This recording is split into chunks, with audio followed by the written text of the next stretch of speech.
Season's greetings and welcome to Two Balls and a Mic, episode 311, here on a Monday with kind of breaking news. We had an emergency pod, but everybody knows from here on out that Chucky Lozano is no longer in the footballing plans for SanDiego.FC moving forward. Call him the Iceman. There was a paletero, but he got iced out. He's still currently with the team. We'll discuss what this means for Chucky, what this means for the team, what this means for Mikey Varas, who, as of right now, was contractually extended for years, a couple years. We'll see what that means. And another one. I mean, it's just a lot for SanDiego FC. With San Diego Wave, Kaden Sheridan on her way out over to NC. Courage McMahon out. Incoming players include a goalkeeper. And that's it. Just one goalkeeper on the entire roster. No more right backs as well. It's a very interesting time for San Diego Wave FC and potential further departures from the team as well. We're going to go ahead and say thank you to everybody who has just joined us. Happy New Year, everyone. I wasn't here last episode. And yes, and we're getting Oswald Soe is now part of San Diego FC. But you're back. Yep. Hello, welcome. Season's greetings to everybody in the chat. I want to hear what everybody has to say about a very, very interesting last couple of days in San Diego soccer. For the last 3 weeks, for the last 2 weeks, San Diego has lost the face of San Diego soccer in some capacity. And so with that, Kalen Sheridan's gone. Chucky Lozano, he's here, but he's not gone. We're going to welcome somebody who's very near and dear to our hearts, somebody that you guys know, somebody you guys love. We certainly love him. He's Abe. Hi, Wabe. What's up, Chiva? What's up, Tony? My bad. What up, Abe? What up, everybody? Hope everybody had a great holidays, and congrats to all the congrats to all the winners for our oh yeah, show. That's right. You weren't here. Yeah, you haven't been here for a while. Had a family emergency that I had to take care of, but I'm happy to be back today. And couldn't make the emergency pod either. So happy to chat a little bit about Chucky Lozano because I know you all gave your 2 cents about it. We didn't I know it was fresh, so I know having time to sit back on it, think about it, get more perspectives. You might have different thoughts now, but yeah, Chucky Lozano's out. Like when we heard that at the media availability, it wasn't a shock, but to me, it was more of a shock. Oh shit! Like they're for real going with it. Like they're announcing it. Cool, let's go with it. I'm curious what you guys were initial reactions was to hearing Tyler Heaps just say that out loud. If I was kind of expecting it because you were the one holding the camera, you were the one manning the camera. Abe is on the right with a little journalistic notepad, as he always does. Very, very, very cash money of him.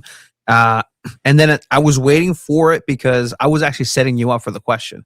My first 2 questions to Tyler were like, hey, off the season book, like movements, incoming players, outgoing players. What's the news with that? And then somebody else, I think it was Carthy, who jumped in.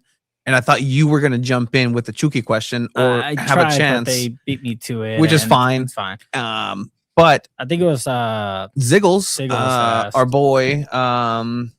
Let's go ahead and hear it from literally. I mean, this is what's been going around. This is what Hercules Gomez just based his entire segment on Chucky Lozano on. And because in MLS news, like this is probably a really big deal up until today, where Timo Werner got announced to San Jose Earthquakes. Yeah, getting the official "here we go" from good old Fabrizio Romano. Was it Fabrizio who said it too? Yeah, Fabrizio. I think Tommy was first. I know. I saw it from Fabrizio. I wouldn't be surprised if Tommy had it first. But yeah, let's hear from Tyler Heaps. Pretty much roll the clip again. Roll the clip. All right. Let me just find the exact Place. Here we go. It was good to see everybody though back. It was a good At coming Singing back. It was a Hills, good. yeah. It was like first day of school vibes. Like, let's see who's here. Let's see who's not. They didn't let us see any sort of any training. Usually, there's Mhm. media availability. We can see the warm ups for that, but they're keeping that very secretive. There are a lot of Trialists. trialists. That's probably why.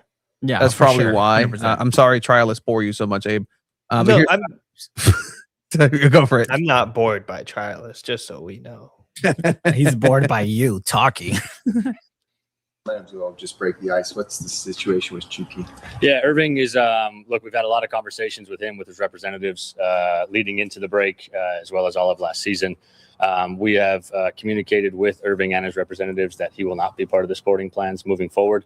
That was not a decision that was taken lightly. That was something that was well talked through from owners down to leadership, down to myself and Mikey, and has been communicated with the rest of the group. So we're working with him and his representatives to find the best solution and the best environment for him moving forward. Is that a sale or a loan? Look, at the moment, we're open to anything. We believe that a sale is the best for all parties. Look, we really appreciate Hirving's contributions, what he was able to contribute last year. But as the season went on, I think from a style of play fit as well as an environment, we think that it's best for both parties to find a new solution. Can you expand a little bit on that in terms of style of play? Because it seemed like he was a perfect fit, left winger, right-footed, cut inside. And Yeah. Look, I think Hirving is a fantastic player. There's no doubt about that. You look at his career and what he's able to contribute and what he also was able to do last season. But I think it's about much more than that, where you talk about collective often here and making sure that we have every player bought into what we're trying to do with and without the ball, whether that's also before training, during training, et cetera. And so, again, this wasn't a decision that was taken lightly. It's a very difficult one. It also shows the commitment from the owners in terms of what we're trying to do here. And this doesn't mean either that we're going to take a step back. We're going to continue to try to improve the team. We think we have a really strong group here, and we have good commitment from owners too to continue to improve this team. what do you need for All right, Chiva. Yeah, like I think I see a comment from Jeff saying this decision had to come from the top. I don't think so. Look, I think what Mikey Vadas and Tyler Heaps are trying to do is to build a very low-key team, like they did with Anders Dreyer. Like nobody knew who he was. He came in. Now everybody knows who he is, right? I think that's exactly what the Vadas are trying to go for. They're trying to go for low-key, very talented players that are going to surprise everybody. And I think Chucky Lozano was a Tom Penn call. I think Chucky was Tom Penn saying, hey, we need a marquee guy, the face of the club. It worked with Carlos Vela in the LAFC. Let's bring Chucky Lozano with SanDiego.FC.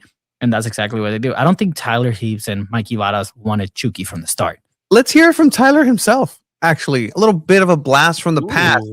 No, look, it's Because You gotta find this, it. yeah, no, I got it. It's actually right here. Perfect. another player on the depth chart, which is probably the first and foremost. Talking about specifically Chucky Lozano here. Let's talk some soccer here. No, look, it's another player on the depth chart, which is probably the first and foremost, but also it's a very integral piece of 2025 and beyond. There's no doubt that he has footballing qualities, and obviously he's got also the leadership skills and the adaptation to different leagues, and we see him as a fit in this league. And I think that's what's most important is how do we fit into our style of play as well as how do we fit what the league offers and what success brings. And we think his profile can do both of that here. And so when scouting the league itself, right, it's a brand new team, it's a brand new vision, the academy setting coming in with Right to Dream as well. What is that process of really breaking down the league and what's going to make a team successful and having key pieces like Chucky Lozano integrated in that?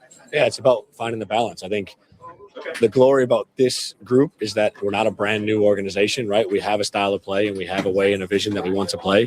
We need to adapt to the league for sure because it is a different league. You travel through the summer, you play in grueling weather. Luckily, we have these perfect conditions here. We can hopefully play on this pitch exactly how we want every week. But yeah, we've been doing an extensive analysis on that. We've been looking at data and we've been looking at what success brings, what Columbus does, what Red Bull do. I think what you see in this league is very diverse. And you've got different coaches from different backgrounds trying to do different things.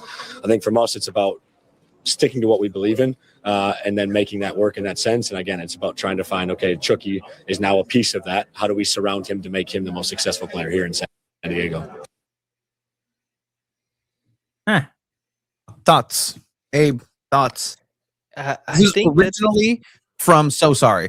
originally from the press conference of Chucky Lozano being signed for the very first time. These are the first words from Tyler Heaps, who I believe was still an assistant to the non-existent sporting director. correct. And also that was packed. That was a crazy day. That was like all Snapdragon stadiums didn't have it in the traditional press conference area. They completely closed down the Cox Club and put so many different media members there. Chiva asked Chucky Lozano if he was going to retire with San Diego FC. Yeah, you did. And then now all of this is happening. I think Tyler Heaps probably wouldn't have thought that would have happened. They truly believed in bringing in Chucky Lozano and all the like positive qualities that he said he had. I think he did have that at the time, but obviously San Diego built something that just doesn't really jive with him, and they believe in themselves so much that they're willing to step away from a player like that, which is crazy, and it's really gutsy, and we'll see how it ends up, because this is like, you're for an MLS team to do this to like such a star player who is like probably like third or fourth to on the like depth chart of like most famous MLS players. It goes like probably like Messi, and then like he also win like what's it's crazy. He's on the top 5 highest paid players in MLS. Like, this is a player that, I mean, in theory, should be staying within San Diego FC for a while, and we'll talk a little bit more about it later. Tony, I think you want to show a clip real quick. No, I mean, just like, again, the because you were talking about, well, this was a Tom Penn move, right? This was a move that was made by San Diego FC to fit exactly into the mold. And I'm seeing a lot of people. So there's different sides to this, right? There's a side that is, again, Chucky FC, who are completely devastated because they let go of the player that was the second coming of, Carlos Vela, and he can do no wrong. And even if he had a spat, and I can, with sources say that that's what it was for Chucky Lozano. It wasn't the one day in halftime in Houston. It wasn't the outright disrespect that he had towards staffing and coaching staff. It wasn't just that. It was just the overall aura of Chucky in that locker room did not fit. And that's what Tyler and Mikey Varas both said, a little bit more harshly by Mikey Varas. Some of the harshest that I've heard him be towards a player. His body language just kind of changes, demeanor changes when he was talking about, he's done talking about Chucky Lozano from here on out. But what we will say is that it's an interesting move on, I guess, a transfer market type situation, because he's still here. He's still getting paid $7 million plus from San Diego FC to do nothing. So right now he's iced out. He's training on the side, and that's how he's going to remain until he finds a new club. Who's going to pay Chucky Lozano that much? I'm not sure if there's anybody in Liga MX who can afford that right now. Monterrey already said no. America, they're closed. Said no. Pumas would be funny. Chivas might be the team, but they're not doing well financially. At the end of the day, San Diego is going to have to go ahead and find somebody to say, hey, we'll pay for some of Chucky. We'll pay out of the $7 million, we'll pay $2 million, and then you pay the rest, and then we'll take him on a free loan. They did that with Giovanni Dos Santos when Zlatan came over. Essentially, they bought out his contract and said, all right, Zlatan first. But that's the negotiation side. But you shoot yourself in the foot by just saying that he's a locker room cancer, essentially, because then who's going to want him? He's damaged goods. Look, I agree. The move is their call. I mean, you can't say anything negative about Tyler Heaps and Mikey Varas because they took this team to the Western Conference Finals in their first year. Like, you can't say they don't know what they're doing. Like, this is risky. Like, yes, they're all about taking risks. We know that. Until proven otherwise, they know exactly what they're doing because they already did it for 1 year. The thing that does upset me and I raise question marks around is when Mikey Varas says that he wishes nothing but the best for Chucky. They want to help him get to a World Cup, and that he's still a great player and all that. To me, I call BS on that. If you really cared about wanting him to make a World Cup roster, you would try to work it out and have him stay in the team and still look up opportunities to send him somewhere while still being in the team. Cutting him completely out of the sporting plans, I get it. That's your benefit because you have to focus on the players that you do want to keep.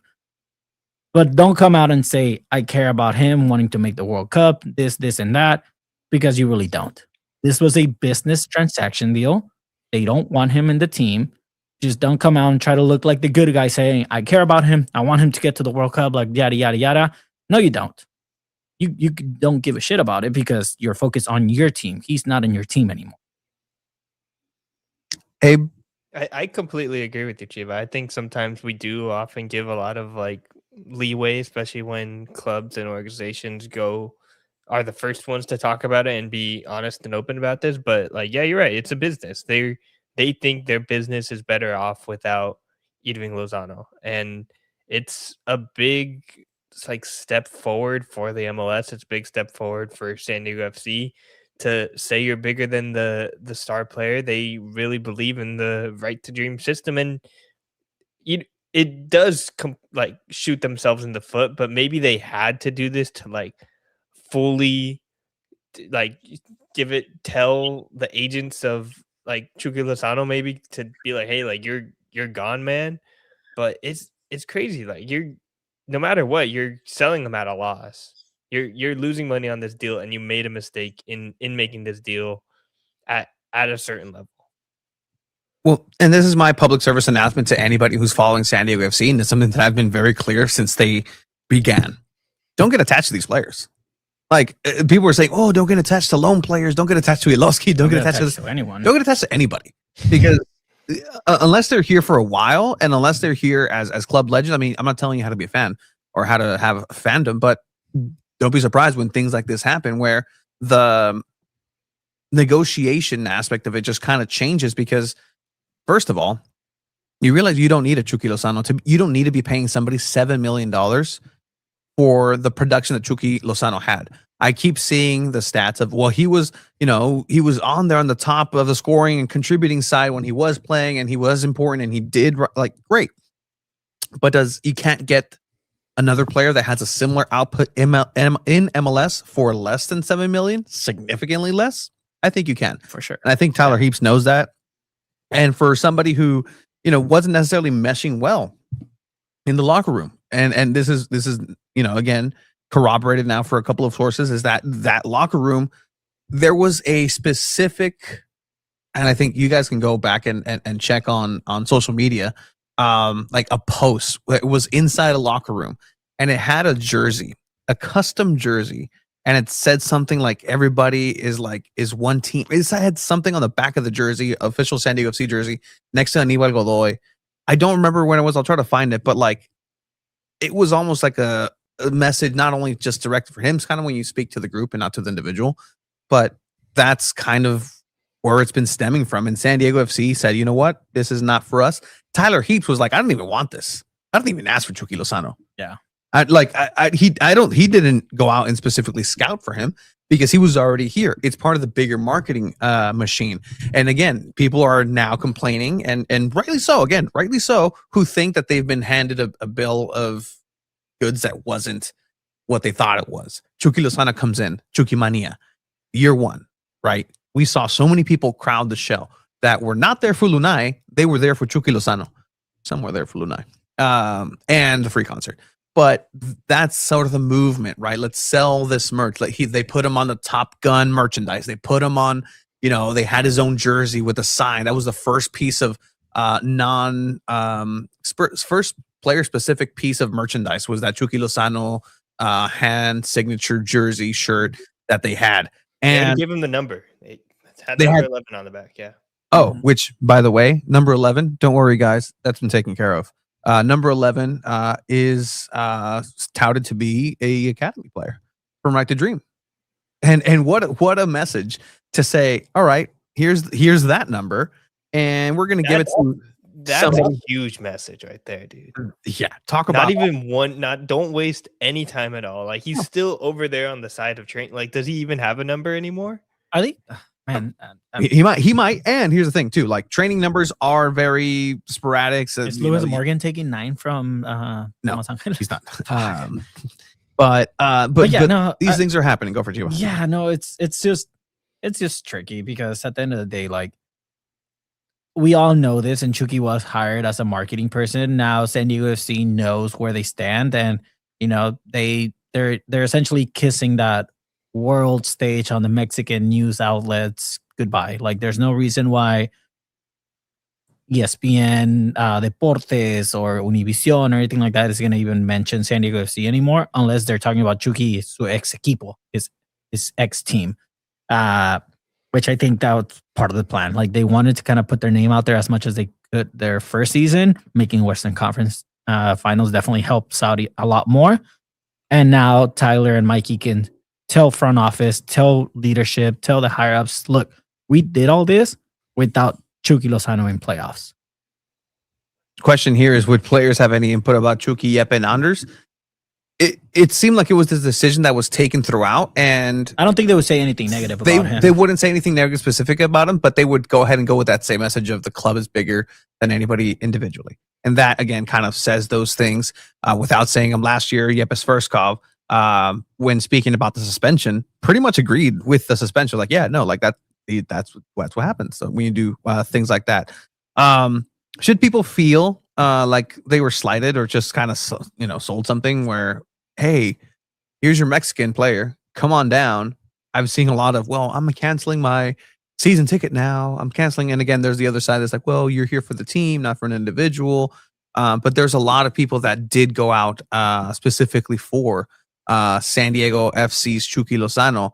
But at the end of the day, like he wasn't providing what SDFC needed in the long term. And I think Mikey said it very interestingly. He's not on the plans now, later, or ever. Like just he's not factoring in this at all whatsoever. And so with that, you do clear up a lot of money. But until you sell him, he's still here. He's still on the team. He's still on Albatross. You got to go ahead and carry. Technically, it's a designated player too, so that's not like it's a salary cap thing. It's just somebody that's being paid on top of everything else. Yeah, and I mean, technically wasting a DP spot for now. Technically doing that for now. And here's the thing too. I understand it from a negotiating standpoint. How are you going to come up and negotiate if that's your intention with an Honors Dryer, who was the runner-up for MVP, and MVP, if your name isn't Messi, of the entire league? Your team couldn't do the things that they did without him. Can't say that about Chucky, but you come to negotiate with him, and Honors is like, well, you're paying Chucky $7 million, so make it right. And he'd be right, and he'd be very, very correct in saying, hey, you have to pay me. By the way, I don't know if you guys talked about it on the emergency pod, but Tyler Heaps did not rule out anything to my question about Anders Dreyer potentially leaving. Very true. Like I keep saying that there's a very high possibility where Anders Dreyer leaves in the summer. I don't think he'll leave in January. I think all the other teams in Europe are pretty much set, but in the summer when teams are restructuring and they see how well Anders Dreyer does, and Tyler Heaps did say that there has been a lot of interest and a lot of knocks on the door. Look, Anders Dreyer said it himself. Like, you never say never in soccer. And Loki, I think that answer may have gotten him talked to by Tyler Heaps in front office, because he did say, yeah, we heard what he said to media, and we had a conversation with him. So I was like, ooh, find that actually. I was like, ooh, we got him in a little bit of trouble. But you got him in trouble. I mean, that's the reality of the sport, though. Like, a player like that breaks out, and dude, like a West Ham United can be like, hey, dude, we need you as a rotation player. Like, you can play in the Premier League. You're telling me Anders Dreyer can't cut it in the Prem, like in a mid to low table team? Like, I think he could. In a Man U? Yeah, sure, dude. In a Man U? Yeah, 100%. In a Chelsea. Hey. World champions. World champions.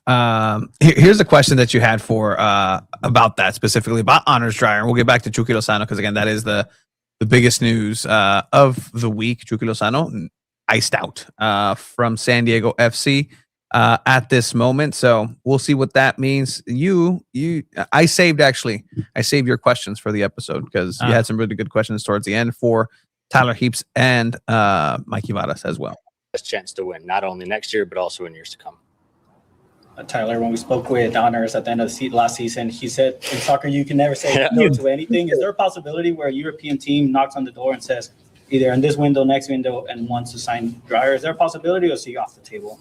We've gotten interest. We've gotten interest for a few of our players, and when you have success, there's always interest. That's a compliment to us, I think, in what we're doing. We were a new team. A lot of scouts probably saw us and said, "What is this team? Is this a real team?" And so we hope that only continues. We also have a lot of really talented young players that there's interest abroad in, and so from our standpoint, it's about making sure that those guys are here, they're committed, they're well respected in terms of what they're able to contribute. And those conversations with Honors, I know I did see what he said in the media. We've had many conversations with his representatives over the break as well, and we're hoping to be able to keep him here for a long time. So Chucky has been training on the side, Correct. and then going forward, not at all. Yeah, we'll be training on the side. He's at the moment. Our messaging is that he's not a part of the sporting plans going forward. But he's still going to be here. Correct. Training on the side. Yeah, we still he's Tomorrow, next day. still warming up with the team, still in the gym with the team. But we're prioritizing other players at this moment in training. Is that a little bit All right, awkward? real quick. Yeah. Our messaging is. Did you say our messaging is or our message is? Our messaging. So they're not even talking. Messages can change though. I mean, yes. 100%. Dude, 100%. Look, If they wanted to, on February 3rd, Chucky Lozano can appear against Pumas, and everybody's going to be like, what? Well, sporting decisions changed, right? Like that's the message has changed. two of our left wings got injured, and now we need a left wing. Oh, look at that. We have one. Like, that's not being signed anywhere else. Like, that's a possibility. But percentage of that happening? 1%? 1%? Less than 1%? I think that's more likely than Anders Dreyer leaving this season. Oh. I don't think Anders Dreyer leaves this season. Maybe next year, but not this year. I'm going to disagree. I think there's a higher possibility of Anders Dreyer leaving in the summer than Chucky Lozano playing for San Diego FC ever again. Okay. Man, let's hear what a week of San Diego. There's crazy, man. There's different aspects here. Mikey Varas is different in English and Spanish. Like, he answers different, and I'll go ahead and kind of live translate kind of what he says. But I like the way that he spoke about this with Chucky Lozano and why he is out with San Diego FC. Como jugador, es decir que solamente no es un buen fit y que lo mejor es que los largos no vale la pena entrar en detalles tan largos. Esto fue una decisión que se tomó por un análisis de todo el año. So he's saying that this wasn't, again, not just a one thing decision. This was because of analysis of the entire year as a whole. He's saying obviously there's no real, worth or merit going into the nitty gritty of details of why, who, when, where, what and how, but like that's kind of what he's saying right there. Esto no fue algo que pasó, que una cosa pasó o pasó al fin de año. Esto es algo que había muchas cosas There was a lot of things that que happened, hicimos analizar para and we decir analyze them, que esto nosotros no encajamos juntos. and then we just Esto are not. no es para meant juzgar together. a nadie, ni a nosotros como There's no club, fault to ni anybody. a él como persona, como jugador. For him, his Es person or decir player, que solamente no es un buen fit. it just means it's Y not a good que fit. lo mejor es que nosotros seguimos sin él. And the best is that we do not continue with him. Dog, they're taking Amal Pellegrino, a 35-year-old winger, over Chucky Lozano at 30 years old. Another team is not going to go for Chucky for that price tag. Like, that's just point blank the truth. So I think it's a losing situation for San Diego FC financially. There's no getting out of that. We'll see how they recover from that. That's going to take a lot of gam-tam, whatever you call that. Like, I'm sure it's going to shake things up. Yeah, I mean, but look at his demeanor again when he talks about San Diego FC former iced player now, Mikey Varas. Whatever he said in the locker room must have been really bad. But again, it's not just the locker It room's wasn't bad. just that. No. It wasn't just that. It was a more like a Look, slow every drip time waterboard. every time he cut in and kept going in and not doing the right to dream style, those were points taken off Mhm. by Mikey Varas. he went into business for himself. And Anytime, like even if he scored, even if he did, that's the same reason why Milan Iloski is still not with San Diego FC. Mhm. Because he didn't fit with the style. Yes, he was scoring goals and yes, he was killing it, but his goals weren't off the result of playing the right to dream style. And if you're not going to play the right to dream style, you're out. There's a reason why they're believing in Amal Pellegrino. Mhm. And let Which me I think it's going to bite them in the ass. Sorry, Tony. let me go ahead and compare that to the body language when he talks about the team that he does have. You go to war with the team that you have, with the army that you have, not the army that you want. Mikey. Really positively. I've been part of preseasons before, and these first 3 days feel a little bit different than ones I've been a part of, where you feel like it's a little bit rusty. Guys are getting through the motions. These guys hit the ground running, because they have our football in their DNA now, and they have our culture in their DNA now. So now it's just about onboarding some new guys and then facing a whole new challenge. Everybody knows who we are now. There's no surprise anymore. And everybody is going to look at us totally different. I don't read too much into these things, but I'm pretty sure last year, everybody picked us to be really bad. And this year, some guys are going to pick us to be really good. None of that matters. The only thing that matters is what do we do every single day, and that we show up ready to play our best. And I know that we're going to do that. And how different is it to start out the season essentially with playoff matches, right, in the CONCACAF Champions against Pumas right before the regular season starts? It's amazing. It's an amazing feeling. And to give you an insight into the mentality of this group, we were told we were going to play in the third week, right? So we were told, and we sent all of our staff and all of our players off. And then we got thrown a curveball. No, you have to play on the first week. So everybody has to come back a week early. And we have to play after 3 weeks of preseason, not 6 weeks of preseason. And the mentality of this group was, all right, giddy up, let's go. No excuses, no complaining. All the players said, leadership, we told them, hey, you got to come back a week early. Oh, of course, no problem. We'll be there. And I think that should show the mentality of, one, how excited we are to have that challenge, and it's going to be a big challenge, but also just who we are as people.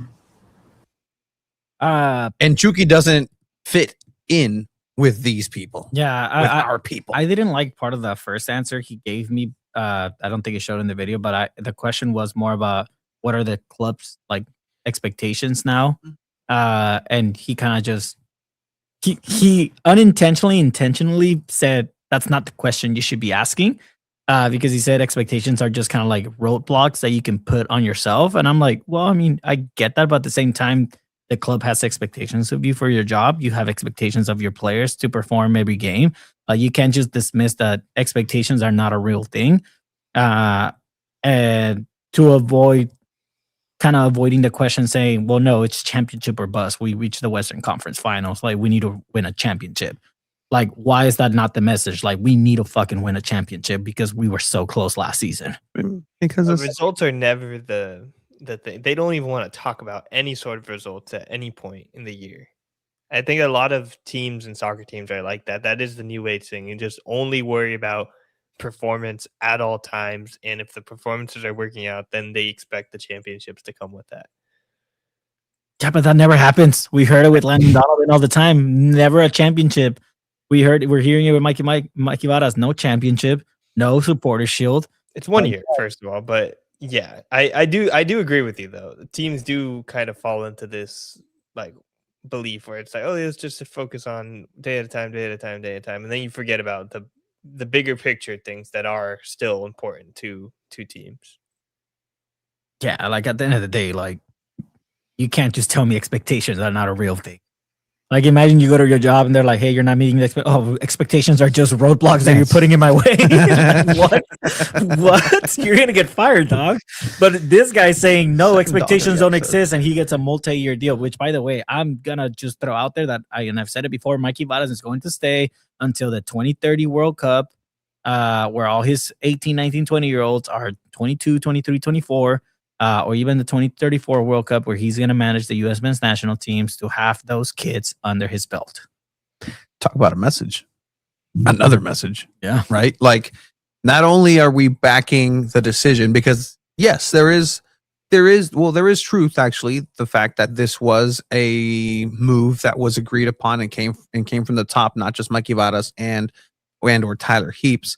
But this is something that you have to go ahead and do some pushback, right? You're pushing back against the leadership, the ownership that went out and got Chucky Lozano, that invested this money, that is now losing this money with having him just kind of chill and train on the side and just kind of enjoy San Diego for as long as, you know, they allow him to. But now it really is, on a business side, something that's very interesting, because you're losing that space, you're losing all that gam tam, you're losing the leverage that you had, because you're telling everybody, and it's a character assassination of Chucky Lozano as a footballer in the locker room, and saying, oh, who wants this? Well, nobody's going to want that. Nobody's going to want to bring that in. Nobody's going to want to go ahead and bring a Chucky Lozano that's clearly past his prime. Yeah, he not only did he live off of a goal from in Russia, he also lived off of being on pretty good Napoli teams, pretty good PSV teams. Like, he was a contributing factor, but he wasn't, you know, the reason why they won those championships, for sure. I could point to a Lorenzo Insigne at that point in Napoli, right? Ancelotti was manning that. Gattuso came in and he was like, I don't like you, and said, bye, adios. Then Gattuso left, and then Chucky started getting more looks again. Gennaro Gattuso, for those who don't know, an Italian defender, World Cup winner, with a fiery, personality, maybe met a fiery personality in the locker room with Chucky Lozano, and things repeat themselves. Like, this isn't the first time it happens. People are linking him with Atlanta United. I don't think Tata's going to want him. That's who's over there. That's who iced him out from a national team to begin with, Tata Martino. So, I think you had, we didn't use the video, but Abe, you had a destination for Chucky that was very interesting.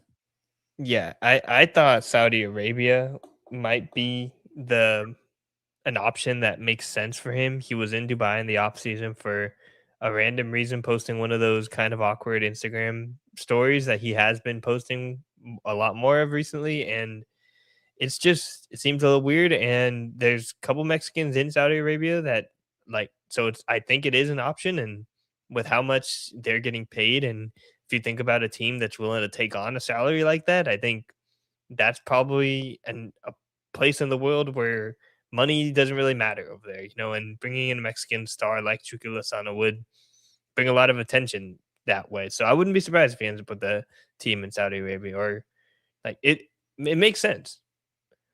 Yeah. And guess who has that type of money to spend, right? Again, look at the amount that he's getting paid. He's the fifth. I believe he was the fifth highest paid player. I think third in MLS. Third, fifth.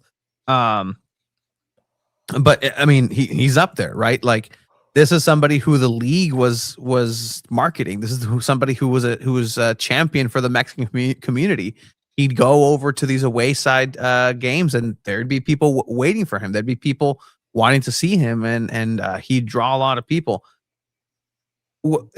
Are you guys of the thought that, this is like, what are they doing to the Mexican fan base here? Where they just kind of gave him a year, said yoink.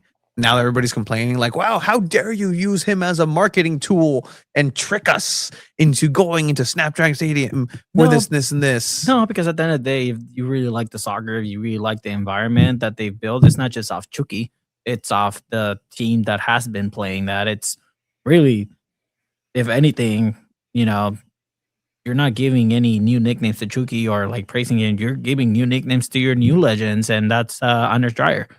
Like, I think Dreyer won the fan base even more. Like, I pay a lot of kind of like what fans demand and what fans think based on my girlfriend, because she's legit a San Diego FC fan. She's Mexican and she loves going to the games and she loves the environment, and she'll send me like their TikToks and all that. And she was like, oh, Chucky didn't come out in this TikTok. What's going on?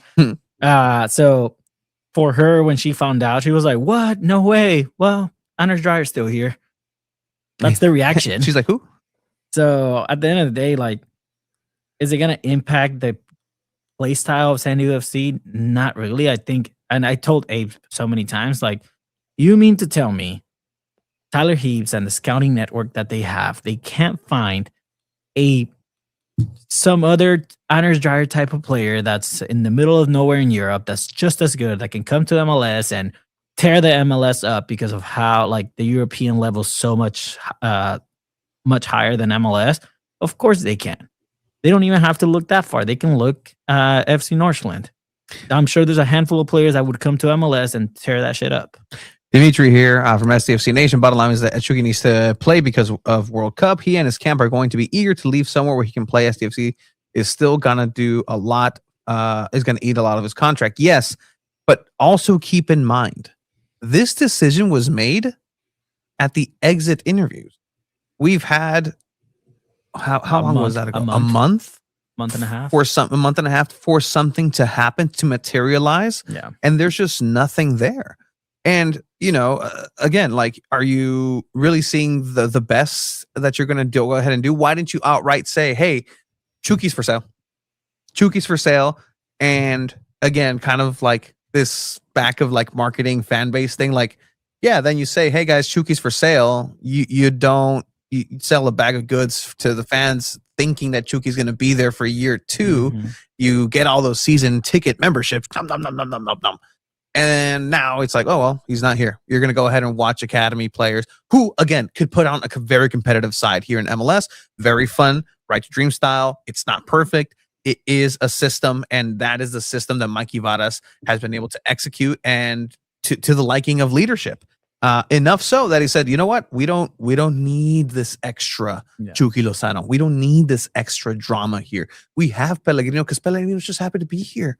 He's just happy to be here. Like, I wonder if he's going to play in CONCACAF Champions, and even if he knows the rules of the tournament, we'll see if that happens. I love that. I can tell you guys right now, Chucky's not going to be in the World Cup roster unless there's injuries to players that are above him. He's not going to be there. Like that's just the reality of things. If he's not in a team playing consistently by the next month, he is not going to make the World Cup roster. Nor should he. Like, that's what I've seen. Like just as funny seeing like the pundits in MLS who aren't Mexican league followers, who are like, well, you know, he's fighting for a starting spot. Like in this, he's not. Like, sure he is, just as much as I'm playing for a starting spot in the Mexican national team. Like, it's not going to happen. And if it does, it's probably because a couple miracles happen. Who's more likely to play for their national teams this World Cup? Luca de la Torre or Chucky Lozano? Luca de la Torre with the resurgence in Charlotte. At least he has a team. Really? At least he has a team. Hey guys. Hey fan base. Thank you for joining here for San Diego FC. Do you guys want to know where leadership stands in what their message is after the axing of the character and the player and potentially the playing time of Chucky Lozano? Here's Tyler Heaps back.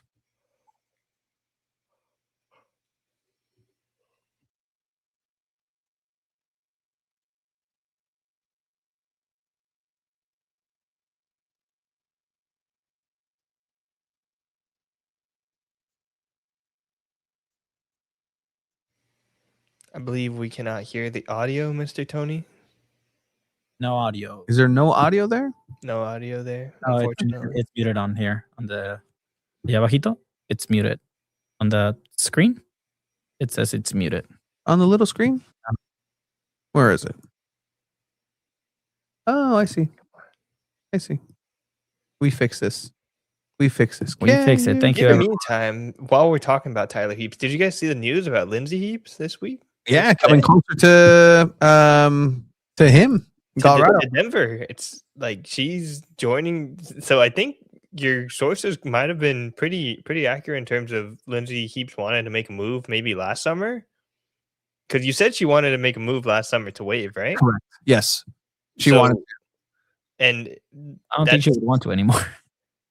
it seems like that's true, and also like she's gonna make the move this summer to Denver, and that probably would have been a pretty good fit for San Diego as well. Tony was right again. Let me know if you hear this now. Venture 1 year ago because of Chucky Lozano, and now has a future without him. What's the message from leadership in the club on that direction? Yeah, I hope they can see what we were able to do last year, and that's with and without him. He wasn't available for every game. He didn't play in every game. There was a playoff run again where he played a kind of a minor role in that, and I know he was still really impactful in that moment, not only on the field but also off the field. But the message is that we're here to win. But what's really important is how we win and who we win with. And so making sure that we've got the right pieces, making sure that this is about a collective, and making sure that we come out there and play as one, that will give us the best chance to win, not only next year, but also in years to come. Team over individual. And that was the biggest message too, from Mikey, from Tyler. Nobody is bigger than the team. And it seemed the message is that Chucky thought himself he was the star, El Estrellita. And, again, still waiting to see his side. I'm very curious to see and try to find out for our case. What is Chucky Lozano's side? We saw him as we were exiting. That was funny. We didn't mention that. So we were walking out of media availability, and as we're getting out, like Chucky's walking out with the SDFC staff. Trainer, yeah. And it's like, like we were just talking all about him, and everything just kind of blew up, and this. We walked by, and he's like, hey, buenos dias. Oh, buenos dias. And Tony's a moron, guys, because he says the dumbest things sometimes. He's Why'd you mute him? He also had two little bags. At first I thought they were like the locker room bags that we saw at the end of the year, but I think it was just like jerseys or something. Yeah. What did Tony say? No, Tony's like, suerte cabrón, or something like that. Like, good luck. Like, yeah, good luck, foo. In other terms, suerte canijo. Good luck, foo. Suerte canijo. And then you made the comment, Abe, that you don't think he knew that the news had already gone out at that moment. Maybe they told him that they were going to announce it that day, but he also just seemed like pretty chill walking by. So maybe he like checked his phone later in that moment, was like, oh, and I got a bunch of texts. Doesn't that put those, and I mentioned it last episode, Abe, like those like good morning Instagram stories, like, doesn't that just make it all the funnier? Like, just what are you doing? Yeah. and that's the thing too, right? Why would he do that? After he came out of the exit interviews where he was told, you're no part of the footballing plans, he came out to us and said, I'm here for SanDiego FC next year, guys. I don't think at that point he had the exit interview. Yeah, they did. They did interviews. They did. They had to. Yeah. That's what I said that. But then that's still weird. Why would he do that? Why would he post on his Instagram? Hola, ¿qué tal, amigos? Because he's still under contract. You're training. He's still under contract. I'm sure there's some sort of like written anything in contracts where, hey, like you can't post bad about the team. Hey, you can't do this. You can't do that. It's a contract. Yes, but he's not posting bad, but he's posting petty, which he's allowed to do, and he's allowed to do that. It's 100%. Like, if you hate your job, and in your contract it says you cannot publicly put a bad name on your job, you can go out and say, "Hey, look at my work day, everybody! Like, this is great." Like, he can literally sit in a hot tub on recovery and just put recovery mode while everybody's outside training, and he's still getting paid more than every single one of those players. Yeah, and somebody posted me that question, like, why would he do that? And I think, well, if he knows that the narrative is going to be Chucky Lozano's a locker room cancer, why not flip it and reverse it and say, hey guys, I'm here to support the team. I'm still contracted with him. So go SDFC, gang. Knowing full well he's out. Making and trying to then control the narrative to say, hey, maybe Chucky thing wasn't so bad. He seems committed. The fan base seems to be, some of them seem to be kind of into that. Like, wait, he was okay. What happened? What did Mikey Varas do? And I think that's where it gets interesting, the divide of the fan base of Mikey Varas, your ego, you couldn't let it go. You had to go ahead and be the man and just flaunt it. And you know what? I'm going to bench you and suspend you, Chucky, just because I say so. Bah, bah, bah, bah. Or the other side that's like, no, like I trust that. That's, you know what? Nobody's above the team. Nobody gets to go ahead and do whatever it is they want. They played better without him at times. He did contribute, but again, you're saving yourself some money. And it's just very interesting to see where everybody kind of lands in between those two things. And, you know, Chucky, for what it's worth, again, he wasn't a signing from Tyler Heaps. He wasn't a signing from Mikey Varas. It was part of the plan. It was part of the plan to copy paste and make LAFC 2 here in San Diego. Who made that call? Tom Penn. Come on. And crew. Technically LAFC 3 because LAFC 2 already existed. Yes. Yeah, I mean, again, LAFC to dream. San Diego cannot get out of the shadow for at least this one, and it bothers me actually that again they tried the LAFC model and it worked, and here we are now. Chucky Lozano's out. The marketing machine is moving. But did it work because of the LAFC model or because of the Right to Dream model? I think it worked because of the Right to Dream model. The sporting side worked because of the Right to Dream model, but the marketing side was completely copy paste LAFC. Completely. Yeah. Down to whenever they were messing up and Jerry. Down to where they had the home the first home game and the crowd was doing the chant, right? Copy paste exactly what Tom Penn's team did in LAFC whenever it happened over there. Hey, manager, out immediately. Message: we don't condone this and this and this. Bad. Like all of these things are because there's a blueprint for it, and that's where the divide is between LAFC Part 3 and Right to Dream style with this San Diego project. Right to Dream has their way of going. They have their network set. They have their players. They have everything. They have the style of play. They needed the arm of the American soccer machine to be in there to make this whole $500 million project get off on the right foot. And they got off on the greatest foot that they can possibly get. Now, just pluck the fat. Just start trimming the fat. Just start trimming it. Make it even, you know, more Right to Dream than you can. Because if you're informed, they thought they needed to be competitive in MLS, competitive for playoffs. You win the Western Conference, you outright with difficulty, but you won it on your first time. If I'm the Right to Dream group, I'm saying, cool, I can replicate that. We just had a bunch of loans, a bunch of kids, a bunch of players who didn't know the style come in and learn it and win the Western Conference Finals. We don't need to go ahead and bring all these expensive DPs, right? Will they in the future? More than likely. Again, you mentioned Timo Werner. Now with San Jose, you have Mueller, all these big names in world football. Get used to not having that, San Diego. And if you do, great. If you do, great. That's the emotion by leadership from Right to Dream, from Mohamed Mansour, from Tyler Heaps to say, okay, let's go ahead and bring this because it fits. And the players that fit are typically younger, are typically players that are very adaptable and or hitting their prime, because on the other side, you're waiting for these 16, 17-year-olds to start coming up from the academy. You're just waiting for that to happen. Once those start coming in, guess what? Don't get used to those too, because they're going to get sold. This is the reality of San Diego FC. Well, even from the beginning, right?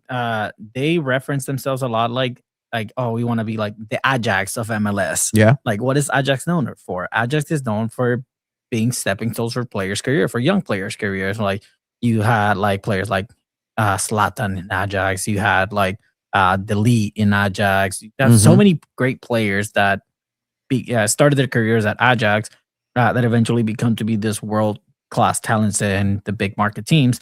That's essentially what San Diego FC is going to be doing with the youngsters. It's the only difference is that MLS is a lot easier than the league in Netherlands, than other leagues in Europe. So they can find success and possibly win championships with the youngsters in MLS. Cool little comment here. SDFC does not represent San Diego culture if there is no Mexicans on the first team. Not talking about Alvarado. Hey, here's another one. Pablo Cisniega. I'm on the fence with this comment just because that's just the world of soccer. Like, there's so many international players in every team nowadays. Like, if you really want to talk about like a team really representing the culture and their nation, then you would argue that they need to field a player of American or Mexican American players. But San Diego is much more than just Mexicans as well. San Diego is so diverse that you can't just say, they can't just have like, why are you not saying how like they don't have any Filipino players in San Diego FC? They don't have any like other like ethnicities or other religions or anything like that in San Diego FC. San Diego is much bigger than just Mexico. You look at Chivas and they field all Mexican players, some Mexican American players, but everywhere else in the world, like you really don't have that many players representing their nation in that team. Like in England, you'll have players that like so many Spanish players, so many like players from other nations playing in the Premier League. So that's just the way of soccer nowadays. Like they hardly have like players from their hometown, from the nation that they're playing in. Winning is going to solve everything. This Chucky Lozano situation, if they lose, good luck, because the fan base is going to want heads to roll. And they'll let you know. If I know my San Diegans, che raza, I love it. I can't wait for the first Chucky Lozano chant post Chucky Lozano.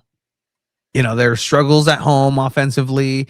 Marcus and Varston isn't scoring. Pellegrino, again, kind of looking like Phillip Rivers in the pocket whenever he has to run. Just a baby giraffe sometimes out there with those long legs, somehow getting through dribbles. Did you just compare Amal Pellegrino to Phillip Rivers? The way that Phillip Rivers runs? Correct. That's crazy. That style, it's just aesthetically unappealing for a soccer player to be running that way. But he gets it done, and it's frustrating. I personally, aesthetically, I hate the way he plays. Mikey works. doubled down in this presser too, saying like Amal Pellegrino, like he called him a star. I think like he's a star coming. in this style. Like, are you kidding me? The Dude, second like, coming of Chucky Lozano. which is super ironic, right? Because they want the younger players out there, and he's 35. So it just goes to show the balance. Like last season, we saw a lot of the younger players on the back line and a lot of the more veterans up top. So we'll see what happens, especially with Lewis Morgan, who's 29. He's pretty much a vet as well. So it's going to be interesting. We'll see what happens. He said if Marcus Invarkson is fully healthy. We don't know the status of CJ Dos Santos just yet. If he's not healthy to start the season, that means Duran Ferre's the starter for the first game of the season. Yeah, he is. Pablo Cisniega can play the CONCACAF Champions games unless CJ is good to go. We don't know really who's the starter. Like Pablo Cisniega did really good in playoffs. And Duran looks like a completely different person. He has a beard and everything. Yeah. Like- We saw like there was 4 goalkeepers there at training, right? Yeah. There's a lot of them. There's a lot of try lists, and there's going to be players that get cut, players that go back to college. So it'll be interesting for when we actually get to see training. Do does the Potters have a Mexican player on the roster? But the San Diego Sockers do. Ruben Yeah. Niebla. What's up? Ruben Niebla. That's the only. Yes, he's on the coaching staff. We'll get to Mexican American players here. We can't afford to pay the same price as LAFC and have to fall in love with the system rather than compete. If they sell Dryer and don't win everything, I'll watch from home. Fair, like that's a fair criticism, right? 100%. Like this is what San Diego FC was. That's the way that they were able to exist and pay for $500 million. Is make these connections, make these networks, make these partnerships that a lot of the MLS is jealous of this. They're jealous that, and probably jealous that they can let a player like Chucky Lozano walk and still think in their minds that they can compete because of their blueprint, because of the system, because of this, Lego piece. Let's just put next person in and they'll be able to be successful, because it's not supposed to work. It really isn't supposed to work at the success that it did. But that's 100% what the San Diego people will have to go ahead and get used to. Get used to falling in love with the system and style of play. Look, even that game February 3rd against Pumas on a Tuesday, I still think it's going to be 25,000 plus at Snapdragon. Like without Chucky Lozano. Mm-hmm. And that just speaks on how well the team did last season. If a team is performing good, people will show up. It doesn't matter who's playing. It doesn't matter who's wearing what number. It doesn't matter who's scoring the goals. If they are playing good, people are going to show up. And if they start playing bad, which is, I don't think the expectation, sorry, Mikey, for using the word expectation, but I don't think the expectation is for them to be first place in the West again. I think historically, a lot of like expansion teams in their second year kind of fall off a little bit. Will they shut everyone up again? Maybe. But it's really hard to tell. Like, it's pretty much the same team. But even if you shut everybody up, this comment here, I've told people at Tacos El Gordo that SanDiego.FC, which Tacos El Gordo, that SDFC exists. They've told them they don't realize that there's a first division team until I told them that Chucky plays there. And again, even with the successes of SDFC and MLS, that's the reality. Yeah, that was the only way that people found out that this was Chucky. even a team. Chucky Lozano? Oh, juega? Yeah, 100%.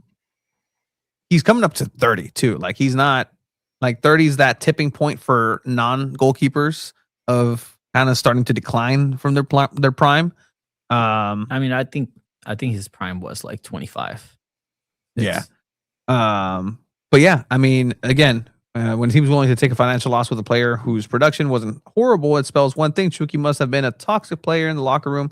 Bad attitudes wreck teams. Yeah, that's what we have here.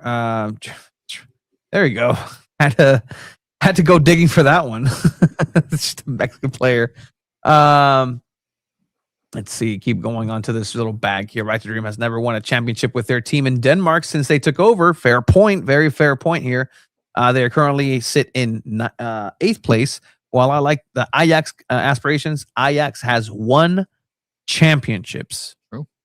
There is no lies in this comment. I think FC Northland is sitting in 8th. Yeah, they were dead last. Like Yeah. they were for a while. Like, they were not doing well this season. Hey, maybe they should have kept Milan Iloski. And again, like, think about this machine, right? This thing that we love, the sport that we love, and the marketing aspect too, and everything that goes into it. The PR. It was a PR signing getting Chucky Lozano. But man, I was looking at Philippe's comment last week. Felipe has a Duca de la Torre jersey, has a Milan Iloski jersey, and I think was thinking about a Chucky Lozano jersey. So he hasn't. Yeah.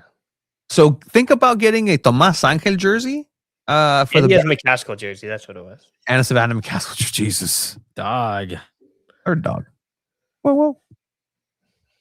You've been hanging out with some pretty hip people, haven't you? Yeah. Yeah, dog. It's the OB crowd, dog. Whoa. That's my community, dog. Shaka. Is SDFC going to sign more players this January? Yes. So from here on out, there are a couple more extensions that are going to go ahead and be named. In terms of a DP, Tyler Heaps did say that they were going to go ahead and look for a DP player to sign with the squad. There is one more slot technically on the attacking side of this, but he doesn't know. He knows if it's going to come this transfer window or next transfer window during the summer. Can you guys each name a DP that you would like SDFC to sign? I'll start because I've been yelling this one and hoping SanDiego.FC does it because I think it would be a good fit. Diego Luna from Salt Lake, 22 years old. I think if you put him in a team that's going to be successful, I think he'll shine even more, potentially going overseas. I think he's that good. So I'm going to keep shouting Diego Luna, a real number 10. Yeah, That could I also think win. he's guaranteed minutes at Salt Lake, whereas here in San Diego, I don't know if he's completely guaranteed minutes. Oh, dude, shut up.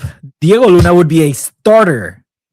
Chucky Lozano was supposed to be a starter and play all Yeah, season. okay, yeah, but Diego Luna is younger, fits the style. Like Chucky Lozano's 29, 30. What if Diego Luna gets annoyed, tries to go out too much, is trying to move in the way that Diego Luna wants to play, and isn't truly trying to play the Right to Dream style? I don't think anybody You're can telling come me in. Vadas has not coached him before? I think they did. He did coach him before. Yes, Technically, yes. with the Like youth Mikey national Vadas has coached any of these youngsters that are 22 and under. Mikey Vadas has had some sort of contact with them. Like I think he would be a great fit. Yeah, I think so too, but I also don't think there's any chance he ends up in any MLS team. Salt Lake wouldn't sell him to another MLS team. You said the same thing about Maria Sanchez coming away like a couple years ago. That's true. I am wrong sometimes. I mean, any DP that you guys will like? I don't think they sign one this window, man. I don't think so either. I think it'll be until summer until they figure out the whole Chucky thing. I think they're gonna stick with the 2 DP spot. Like they're not gonna get a third one. But if there was one, once Chucky leaves in a perfect world, like who would you guys like just want there? This is gonna make me sound like I want him here, but I mean, what's Gio Reyna up to? He's not on the World Cup trajectory, is he? And San Diego FC has kind of been the fountain of youth for a 23-year-old. But just like the rejuvenation pool to go back into national teams in general. I know he's still over with Borussia. CR7. Mönchengladbach. He's in Borussia Mönchengladbach. Yeah. So, you know, I think young player. He's still under contract. So he went to Nottingham Forest and he's on loan at Borussia Mönchengladbach. Yikes. Well, he's not going to get to a World Cup that way. That's not happening. Yes, the Mo Salah. There you Like, go. that's the one. That's my answer as far as something that makes sense because of everything that happened to him at Liverpool. He's the Chucky Lozano of Liverpool. Really. I'm convinced that Tyler Heaps mentioned that there's some big profile players that have contacted. I'm convinced that Mo Salah was one of those players. Yeah. Like I'm sure they've had conversations with Salah's representatives, with maybe even with Salah himself. Like I don't see why he wouldn't want to come to MLS. It's either this or Saudi for Salah. Maybe Man U pull him off. I think there's a lot more money for him in Saudi, though. Yeah, for sure. Well, is it going to be a Latin player? Because this community needs him. Supposedly, they need to have representation. Hey, Tyler, what you doing? Oh, wrong one. Boom. Oh, he moved.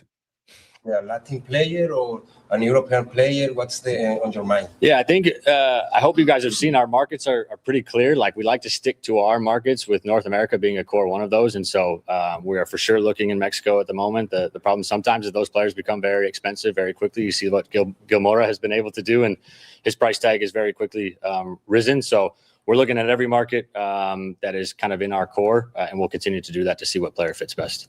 So out of all players, you named the 17-year-old starlet of the Mexican national team. That's crazy. In mentioning players that you've contacted and knowing that Mexican players are going up in value very quickly, that was hey, I think we talked about this. Entered into negotiations, into transfer talks with Gil Mora, technically. Yeah, there's no chance Gilmora ends up with SanDiego.FC, though. Absolutely not. No, Gil Mora has a higher chance of going to America before he goes to SanDiego.FC and then to Europe. But I think Cholos are probably handling this the best way possible, waiting till he's 18. Like Gil Mora's agent, she's a badass. Like she's legit have said, like, no, he's worth more than $20-30 million. Yeah. It's probably going to be another player that isn't a household name. Yeah, that's what I've been. Yes. Hey, haven't I been telling you, like, dude, like I said it like maybe like 20 minutes ago. There's another nobody out there that can come and tear it up. I think I saw a comment like any European player would probably come and tear up the league at 26 years old, like Anders Dreyer. Listen to what Tyler Heap said and think about their markets themselves that they like. he mentioned North America, but what's their other humongous market that they're always thinking about and always looking through and have a huge scouting network in Denmark? Mhm. I think that's where the next Yeah. signing probably comes from. Yeah, a Danish profile. This is one. What's Eriksson doing? Oh, What's he doing? That's an attacking, creating midfielder that probably understands the system and has seen the resurgence of an Anders Dreyer on that same team. And you know, that's a big name. He would sell jerseys, not Chucky Lozano like level of jerseys. Which, by the way, it seems like there's no more Chucky Lozano jerseys at 18 Threads, which is interesting. He's still on the team, guys. He's still on the team. Rasmus Højlund. Højlund playing in Napoli. He's a youngster, not getting too many minutes, but he's scoring goals out there. But look, there's going to be for sure. This is the slow drip of this roster, right? You've had Lewis Morgan, you've had Sargent announce, you had Osvald Soen, who was confirmed coming in as a youngster, a left back defender who center back who can play and be versatile in that back line as well. But again, you're just going to get the style of drip. We have a team. We can start the season. Let's move forward and see what happens. The thing is that there's a year's worth of film now for other teams to really study. Are they going to be able to be dynamic with this style of play? You can say the style of play is everything, but what one thing is true is that it's very simple. It's a simple, very high octane, very fast-paced style of play, but it's simple. And with that, any sort of wrinkles that you throw at it, and it can be quelled, and it's a fire that can be put out very, very quickly if they're able to. If the team is able to figure them out within the game. Yes, he has a bad heart, but it was fixed. He's okay to play professionally. He went to Manchester United. He has a very after. good heart. All right, he's very kind. He's a very generous dude. He's a great guy. The heart stopped working for a little bit, but like Tony said, they fixed it. That would be an interesting thing. I'm looking at different names here as well, and from around the town. James Rodriguez. James Rodriguez would not thrive in these situations because again, you have to look at the profiles. You need somebody to compete, somebody who's hungry, somebody who has something to prove, and somebody who has maybe even a chip on their shoulder. I don't even think he has a current team either. I don't think he's with Leon. If you lose your games to LA Galaxy and LAFC this year, they'll never shut up. Yeah, that's with or without Chucky Lozano. You know who does have a DP spot? LA Galaxy. Wouldn't that be something? But again, you'd have to make a deal to give them a super discount, transfer him on a free. I like the Cholo shout for Chucky. Cholo stays local. You can see where he lives at right now. He just has to cross the border. You can hit up Joe Corona, who just retired. Like, hey, like, what's that life like, man? Chino Huerta? He's hurt. You're really gonna bring Anders Dreyer replacement at Anderlecht to play with Anders Dreyer at NWSL? That'd be funny. What about Raúl Jiménez? Like, he's still killing it. Like, he's tearing it up right now in the Prem. Like, he has no business coming to MLS. He doesn't want to. He wants to stay over there. He said it himself. He wants to stay in Europe. And if he comes back ready to retire, it's gonna be with America. Ooh. But yeah, I mean, the Chucky Lozano news, it's for those who have been following, maybe not as surprising as it was to others. The ripples are still being felt throughout the fan base of SanDiego.FC. There's a lot of people that are going to stop going, but I don't think it's enough people to necessarily make that much of a dent in the long term, because it's snowball effect. They just started the snowball, it started rolling downhill, and it just gets bigger, bigger, bigger. Yeah, you lose some traction, you lose some snow, gets smaller, smaller, smaller, but it's still in motion. SanDiego.FC is the premier, outside of the Padres, is the premier sports team in town, and really just did everything a first-year team should set out to do and more. Let's talk about. Let's just I'll throw out a hypothetical for you. Let's say worst case scenario happens. Chucky Lozano ends up leaving, ends up going to another MLS team, goes off, has a great career from here on out. SanDiego FC don't make the playoffs. They end up having to sell all their players. Is San Diego still the number 2 team in this city, SanDiego FC? Because I mean, the Wave were honestly the number 2 team in the city before SDFC came around, and then they have a complete kind of downfall with everything that happened in 2024, and then 2025 you kind of come back, and now they're kind of going through a whole nother roster turnover, and I think people have kind of grown an apathy towards the Wave. Do you think that kind of thing could form towards SanDiego FC, or is their player style and everything energy-wise they brought to the city so far this first season enough to keep them alive? I think it's enough to keep it going for this next season. They've already established that culture within themselves, the tailgate culture, the party sense at games. If you go to a game just to enjoy it, I don't know if you've gotten that chance to do that last season, Abe. I don't think I did either, but I kind of hung out with my girlfriend this weekend. Yeah.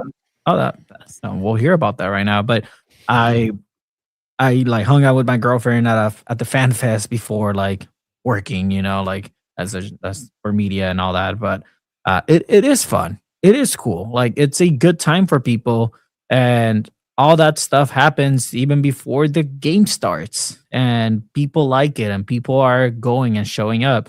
It helps that they're playing really good, and I think they have to keep playing very good in order to keep that momentum. So I think they keep it up for another season, and then if it starts falling off, then that's something else. And I think if fan experiences starts falling off, it could be due to a variety of things. That there could be changes from front office staff to people that come up with really unique ideas for fans and fan interest. So we'll see. I think this next season is going to look very similar to the first season when it comes to attendance, when it comes to the environment. The play style will be the same. The impact on the field, we'll see what it looks like. At this point, I think it's safe to say that no one can predict what SanDiego FC is going to do. Yeah. I think that category.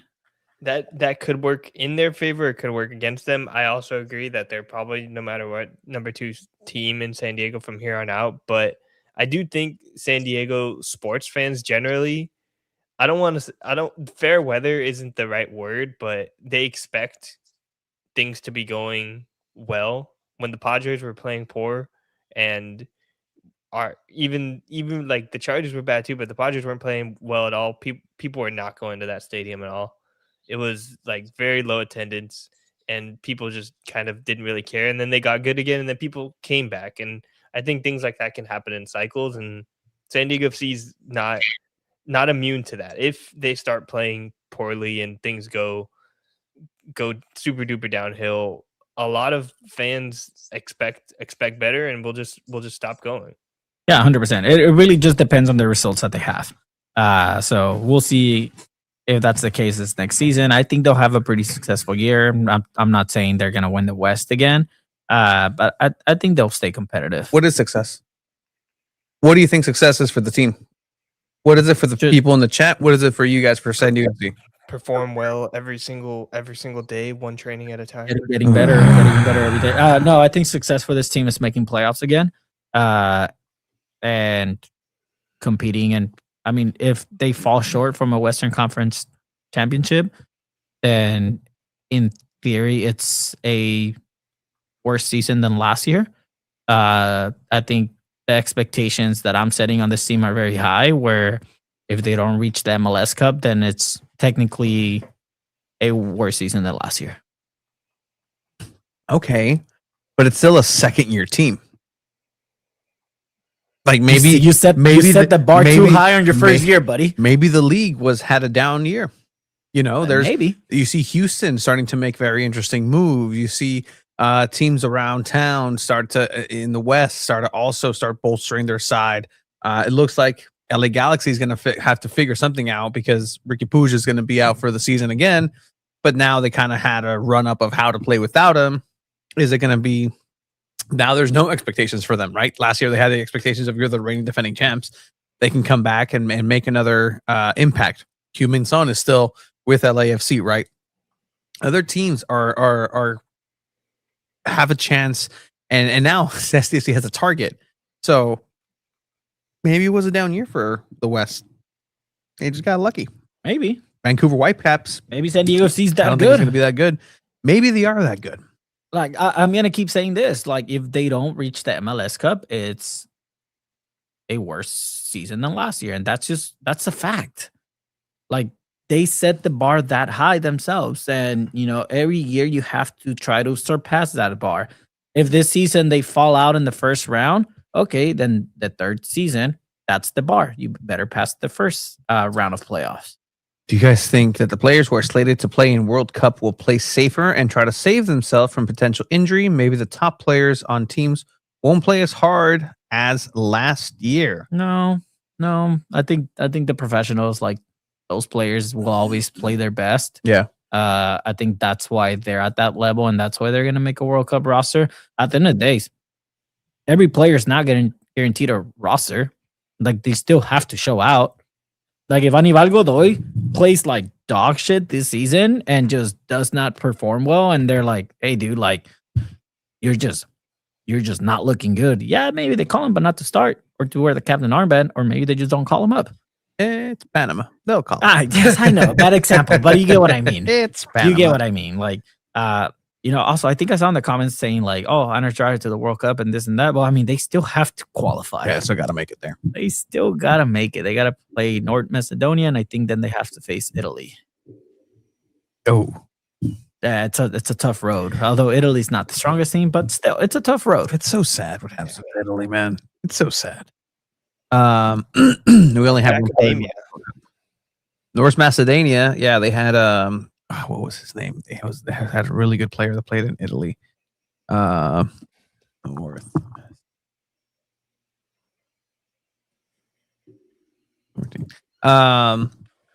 What was his name?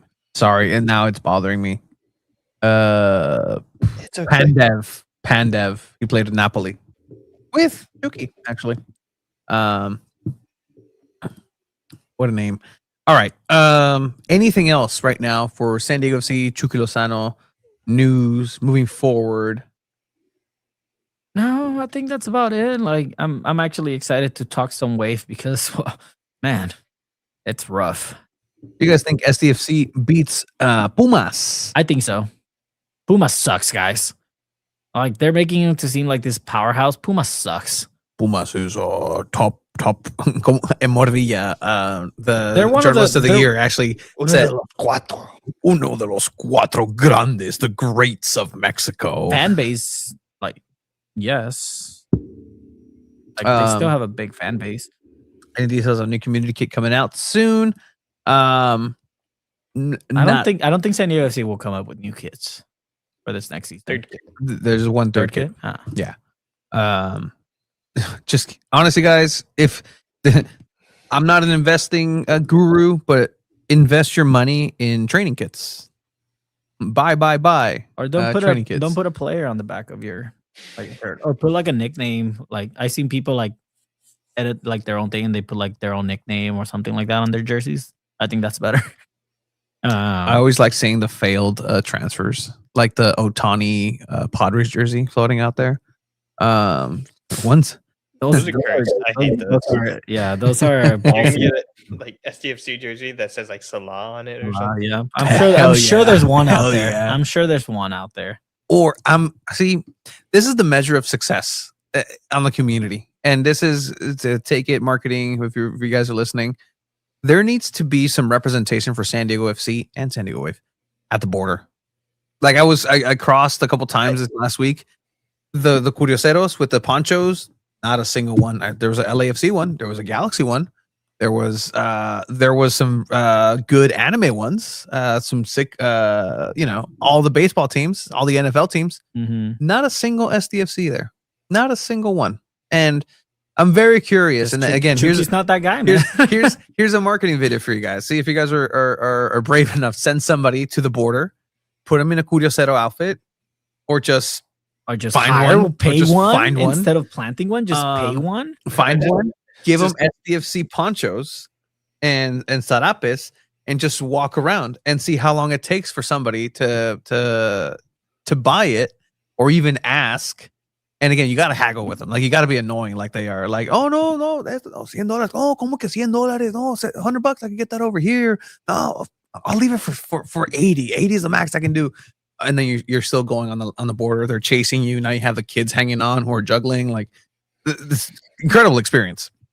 I'm imagining that in my head, the person that was selling it was like a San Diego FC player. Like, Anders Dreyer rode around in the paletero thing. So like Pablo Cisniega is wearing the.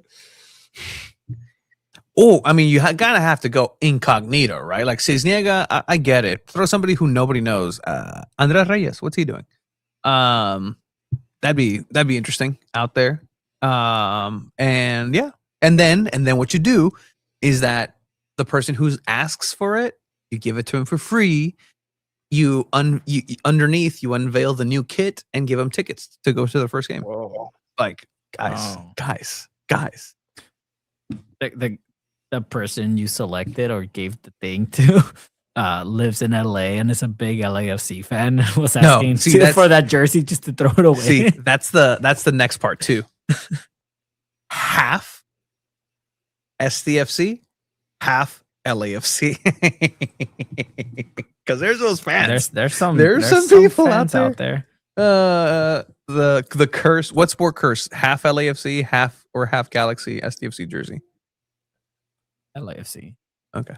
Yeah. The Tom Penn kit. Tom Penn kit. Gotcha. Yeah. Tom Penn has it somewhere in his closet. It says Penn. Shout out to everybody who's on here. But yeah, all right. Are you guys ready to talk some Wave? Yeah, let's just clear out some of these last comments. We are ready to talk Wave, San Diego Wave. They have access to the first game, have the option for the next round. Yeah, against potentially Toluca. Getting to MLS Cup is not a fair expectation. Yes, they should be the goal, but I don't believe that will determine if they had success of the season or not.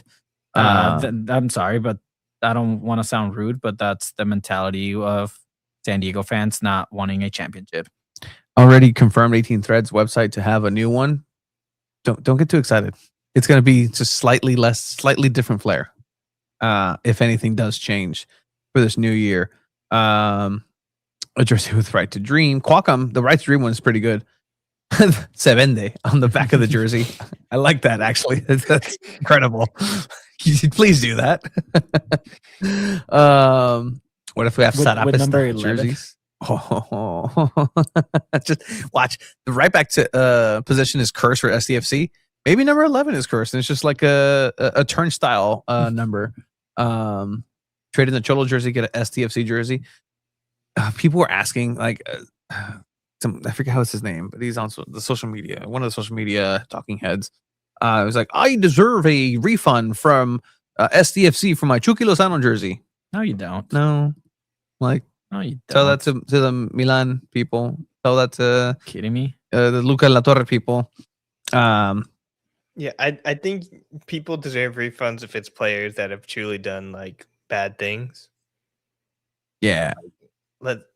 I kept telling Chiva to trade his Mason Greenwood Manchester United jersey, but I don't have a Greenwood jersey. What about your Chicharito jersey? Take it out of the frame, dude. You keep your Chicharito jersey, Chiva? I actually never had a Chicharito jersey. Oh. Really? I don't get jerseys with players' names. Because they're more expensive. Yeah, they are more expensive. Yeah, I know, 100%. They are more expensive. Long sleeve or with players' names and numbers? Hell no. Give me the basic shit, the cheapest one I can find. Yeah. Do these have numbers? No, right? No, they don't have numbers. Get on them. All right. I think that's going to be it for SDFC. We can revisit it here a little bit for goals, gaps, and greats. But with that, let's go ahead and talk some San Diego Wave.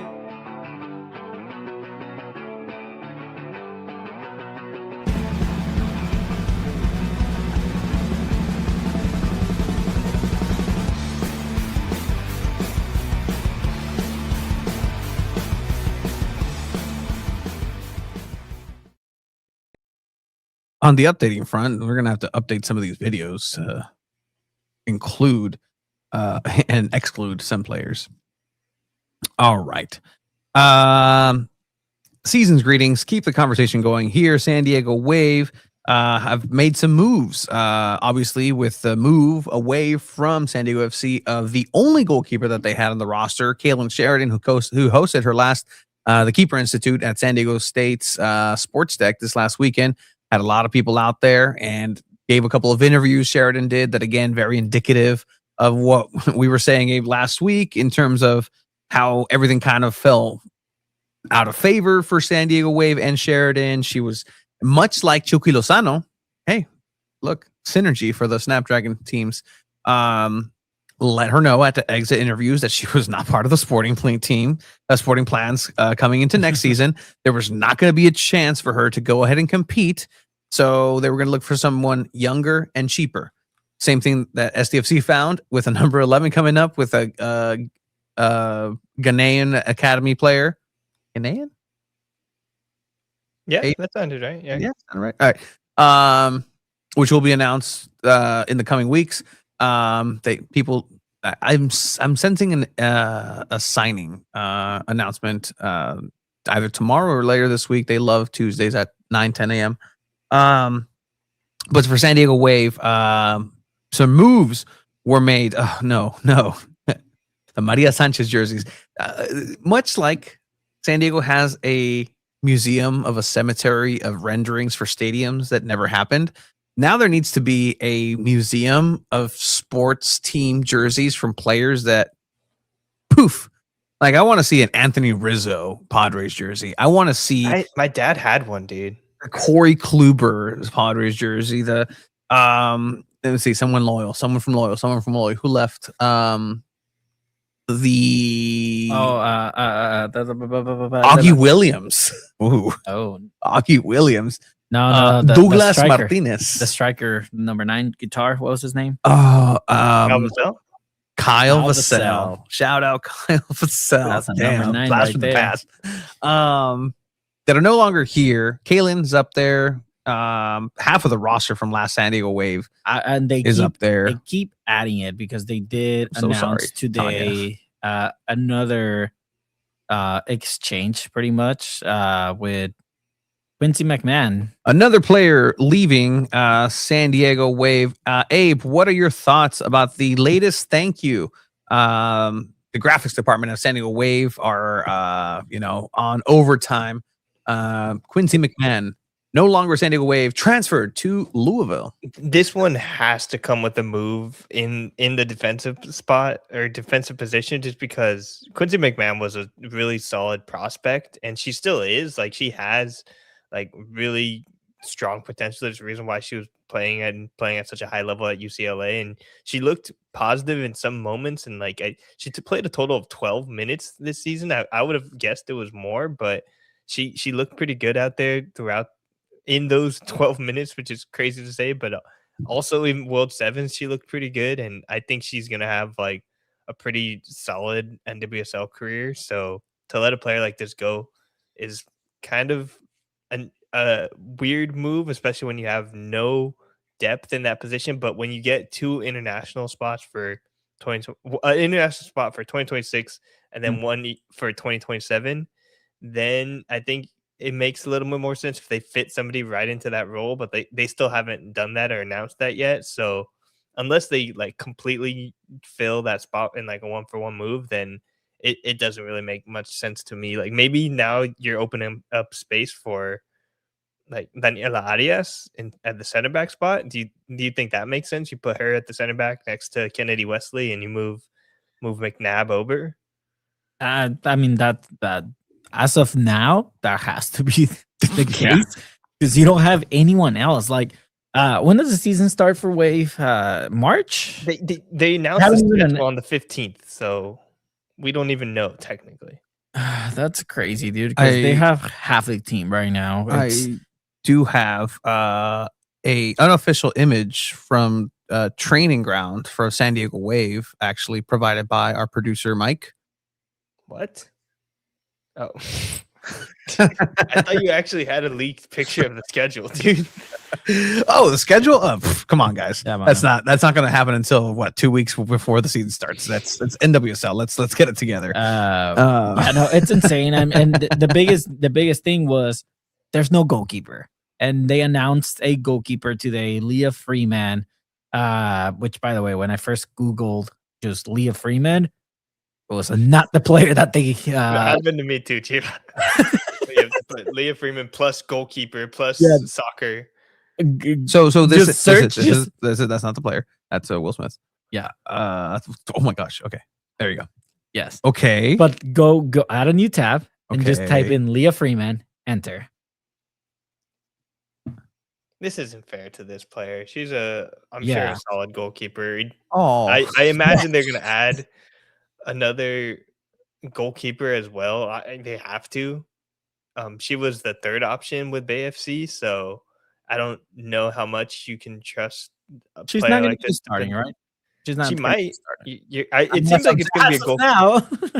It seems like it's going to be a goalkeeper battle this offseason for Wave, which at least that could be interesting. You have a couple options there, see who truly earns that spot if they're trying to save money in that area. I just got sent onto a loop with the other Leah Freeman. We have Incredible. this question: who's that defender they have on loan? Is it Cabezas, right? Yes. I mean, maybe Daniela. her. Daniela Arias is coming back now, part of the team. Maybe potentially she was featured in World Sevens. You're going to have to use everybody you want, but is this going to be a defensive shift entirely on a formation basis where they just go 3-5-2? Do they have 5 midfielders? I don't know, man. Like to answer this question, yes. I'm concerned where Wave stands right now. And you were the person, and again, there was a lot of sorry you weren't here last week, Chiva. There was a lot of 2 balls and a mic bashing occurred around town. The one thing for you is that you were the only person I tried to look, the only person that predicted a top 3 finish for San Diego Wave at the beginning of this last season. Yeah. And now you're the one that is worried. saying that's worried and concerned for Jonas. I don't think Wave. it looks pretty for Wave this next season. It doesn't need to look pretty. They just need to get it done. The thing is, they need to score goals. And I haven't seen any signing that's telling me, yep, they're gonna score goals. Like nothing's changed up top. Nothing. I mean, like everything is exit. Like Melanie Barcenas is back though. yeah, Melanie Barcenas is not gonna fucking do shit this season, man. Whoa. Like, are you kidding me? Like Kimi Ascanio makes a bigger impact.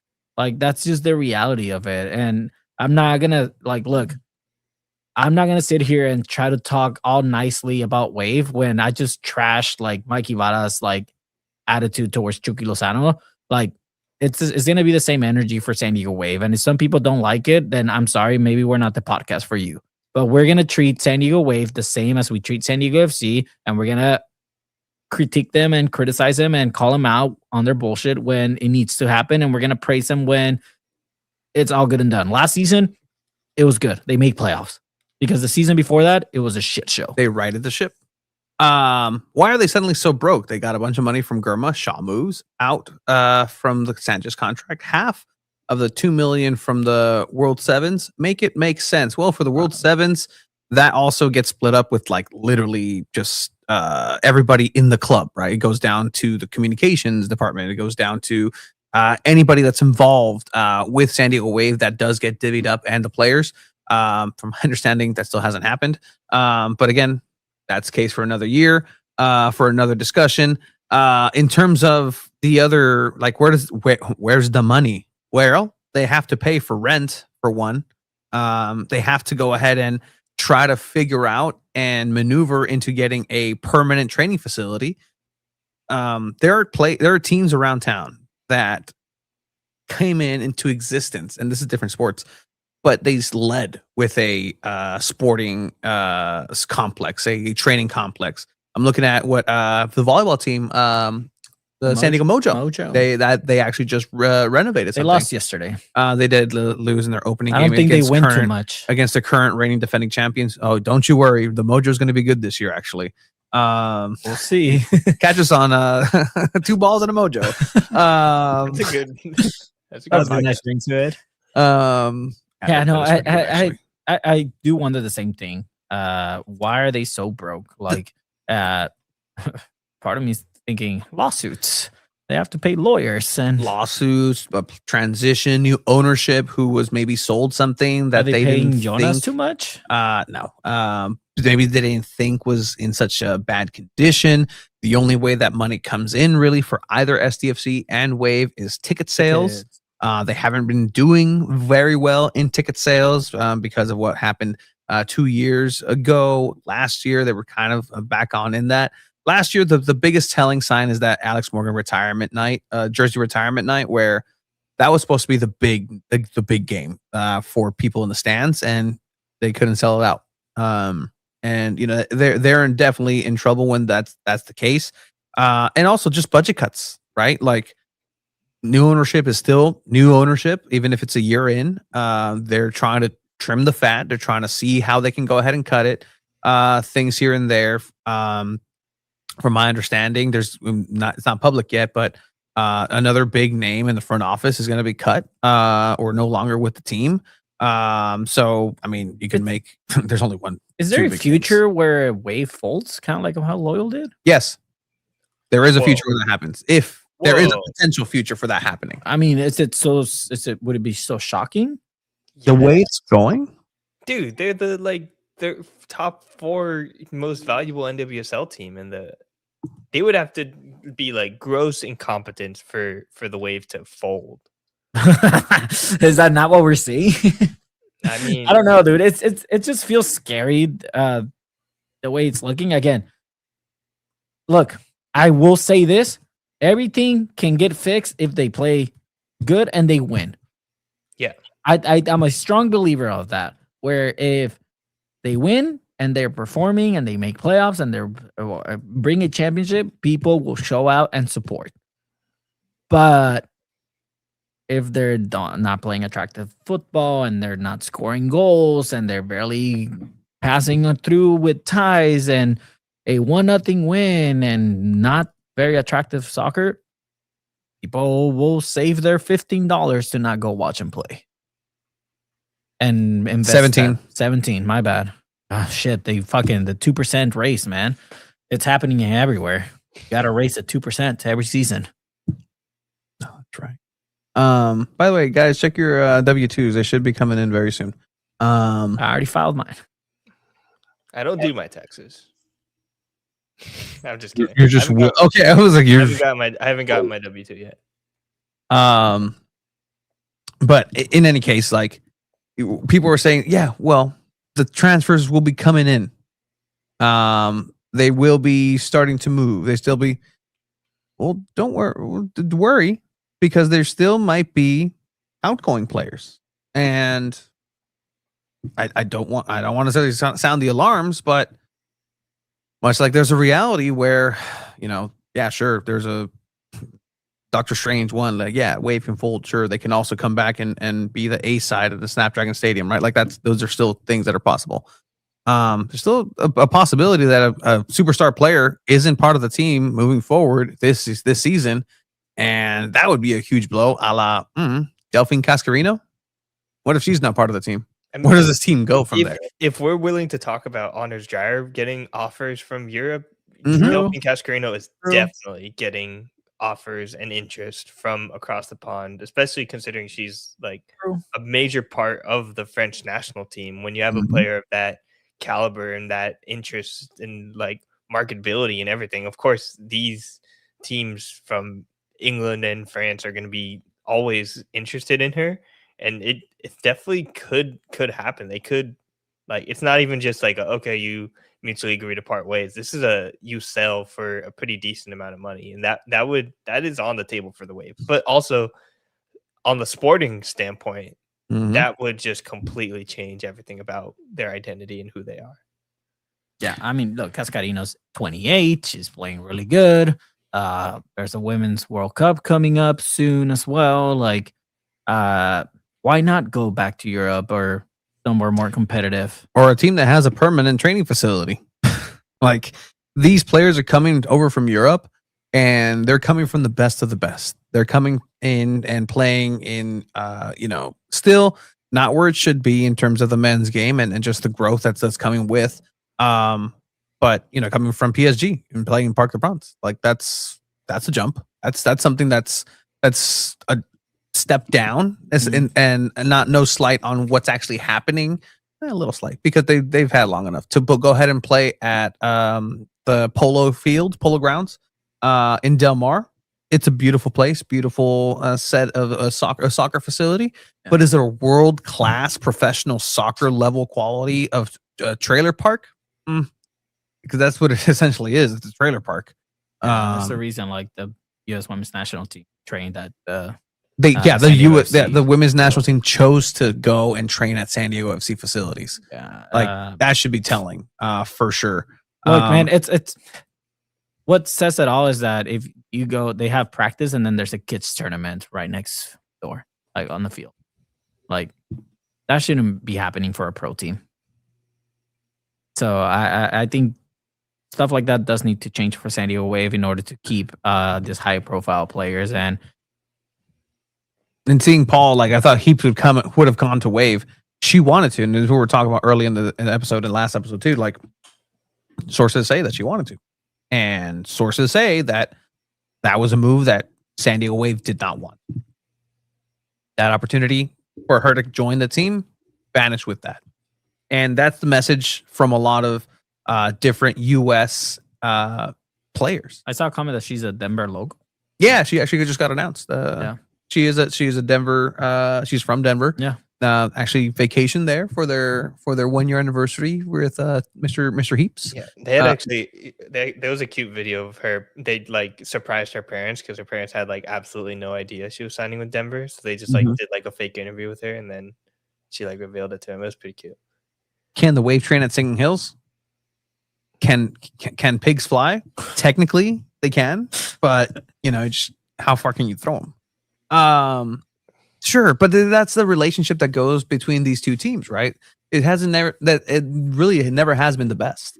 It's been contentious. It's been from both sides, from SDFC saying no, we pay more, so therefore we deserve it, and then the other side being like that's kind of a dick move, and yeah, it's true. But it is what it is. It's business, for sure. Can some of the Parkway Plaza look? A perfect thing that a couple of people have talked to me about, and I agree. Murphy Canyon, where the Chargers used to train. You renovate that, make it a top-notch facility next to Snapdragon Stadium. That's a leg up from potentially anybody, national team, men and women's, going to train at Singing Hills because it's next to Snapdragon, right? That's incoming views, incoming potential partnerships. And that just becomes the hub for training in San Diego soccer. Like it's just there. You don't have to send people to the Jewish Academy. You don't have to send people to the Olympic Training Center. You have to send people to Singing Hills and Quien sabe vergas donde está esa madre, in between the mountains and the valley. Like you could just train a half a mile from the stadium. Like that's ideal. But again, that's too much of a good idea. But all right. I would hate a reality for the fans, for the Sirens to lose a superstar like Delphine Cascarino and have to figure something out. But if it's something that they have to look for, maybe that's something they have to look for. The Fry's parking lot is affordable housing, for sure. The Olympic Training Center, yeah, but you're now training. San Diego Loyal did that. You're now training on fields that it's not passed yours. around. It's not yours. Man. And then, again, you're a professional, top level institution. Like, look, in this economy, it's better when you're looking for housing. It's better to rent right now, but when you're a multi-million-dollar pro soccer team, you should have your own training grounds. And well, where's that academy for Wave at? We've been hearing about, and nothing happens. Abe, go for it. You from Wave's perspective, why would you make an academy when you already have San Diego Surf that just basically does it all for you right there? And you can just literally look over the fence and be like, oh, what's going on over there?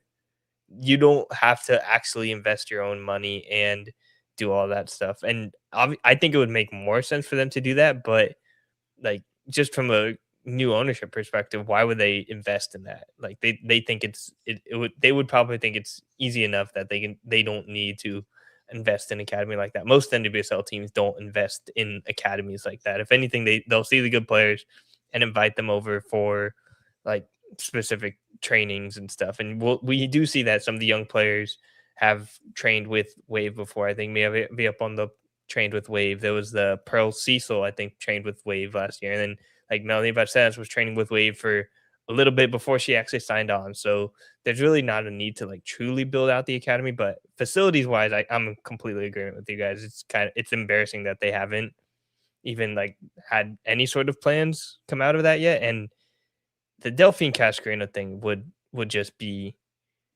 insane. And they'd have to bring somebody on that's like strong enough, comparable enough. Otherwise, like they're gonna be like really bad shape for answers this question, right? Do you think they'll challenge for the NWSL Shield and Championship, or make a deep run in playoffs with the if they add the right players and stop losing the right players? Lots of depth before the off season ends. As of now, let's answer as of now. As of right now, the roster they have right now. Lee Freeman's in goal. No. Let's just put two other goalkeepers just to satisfy the requirement of players needed. But yeah, like let's just right now. Do they make playoffs right now? Dudiña, Cascarino, Cansadali, Ariana Leon maybe start scoring a couple goals. The backline's super weak. No, they're gonna lose more. Like if they haven't fixed the problem of scoring goals by bringing in an attacking player, and they made their backline and their goalie situation a lot worse. So no, like on paper, there's no reason why they would win any games, because they would keep getting scored on more than they were capable of scoring goals. So the Kaylin Sheridan factor is what you're really talking about here, right? What other departures have I mean, McCaskill, Hannah Lunsvik, McCaskill, McMahon, who was the only other right back, Kaylin Sheridan. Trinity Armstrong's probably going to be out for the season. Like, I mean, are you really putting all your eggs on the Trinity Byers basket? I mean, no, especially for the 6 minutes of extra time that I saw. Didi Heretic. I mean, if she comes back, she would be the starting goalkeeper. She's a good goalkeeper. I mean, if she's on goal, like I wouldn't hate it.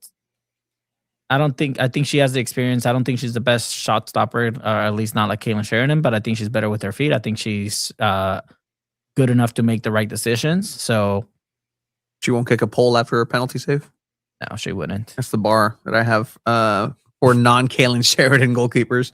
Because we haven't seen too many. Well, the contract just hasn't, I don't know, snail mail or something. Contract hasn't reached Didi.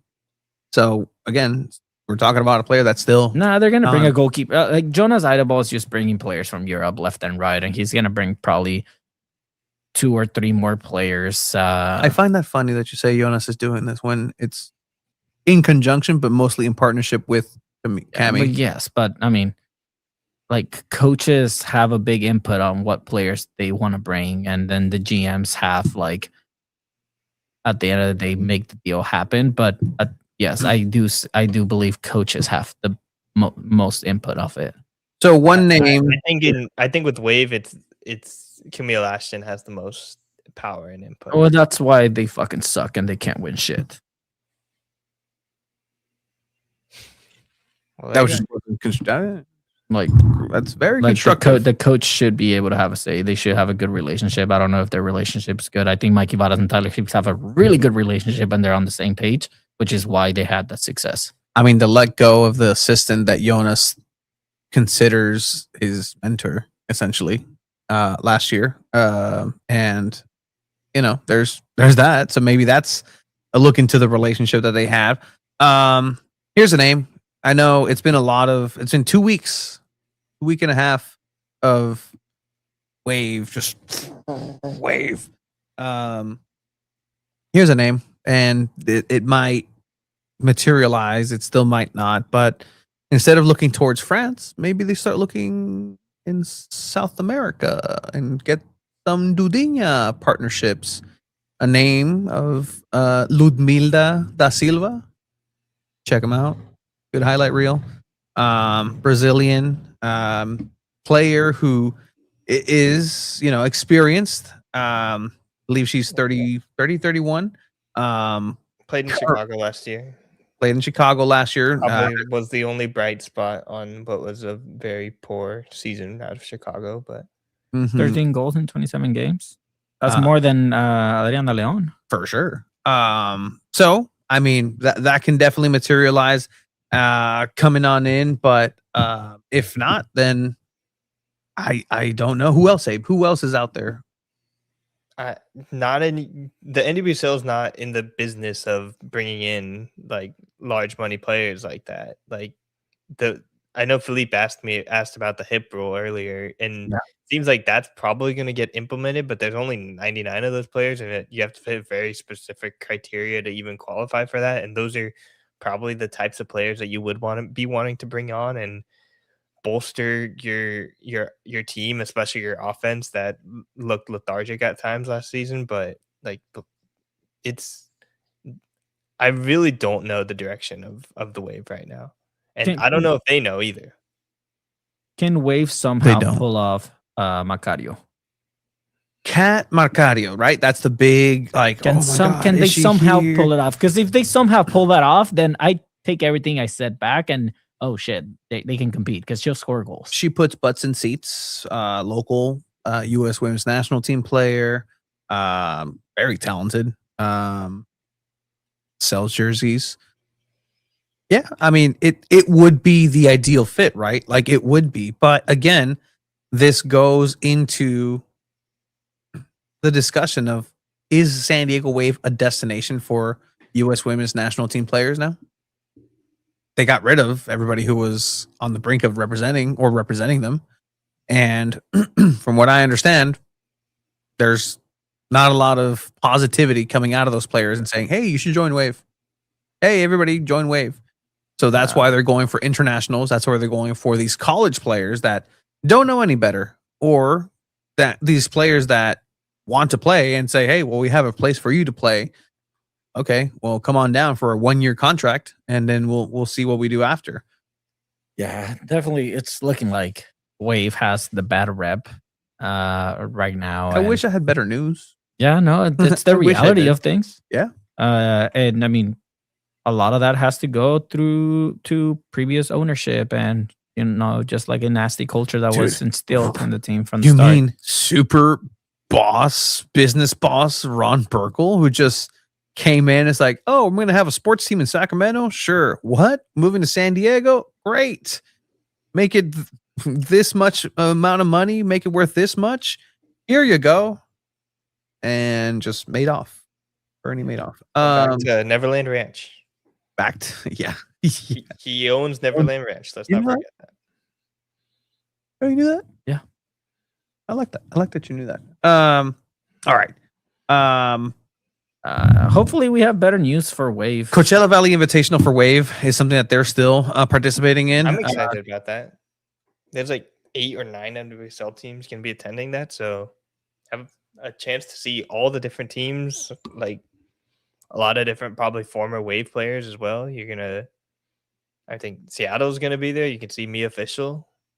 You should probably see some like scouts and stuff too. Are you guys going? Do you guys have plans on going? Might be out of the country that weekend. Oh, wow! You're coming back on Sunday, right? No, coming back Tuesday, maybe. Not for sure yet. We'll see. I'll be out of the country next week. Oh my god, where are you going, guys? I can't keep it. Mexico? I'm atlasing this here. This is okay, Mr. Big Bear. Oh yeah, okay. Sorry. We decide to go on vacation to other places, not a cabin in the snow. How was the snow, by the way? It lasted for like an I hour. saw a video of you making a snow angel, and it did not look like a snow angel. That's mean. I looked like You an had the right angel. technique. Are you saying Tony's not an angel? No, I'm not saying that at all. It looked like you were having fun. I saw you doing a snowball fight. It looked like you were a kid. It was very joyful to watch. I had a blast. That's good. I'm glad. You don't happy for sound you. glad. Is this what it feels like to be a Wave supporter right now? Oh, dude. It would be cool to go to the February 21st to see them play against Denver. That would be cool. You know who's you know what? February what? 21st, 21. Tyler might Saturday. be there. Just sit next to Tyler, watch the whole game. Because we saw what Coachella Valley Invitational was really like last year. And we saw from the top of the rows in there, it was actually Portland coaching staff and scouts Tyler just will not watching. I don't think Tyler will be there because that's the season home opener for SanDiego.FC.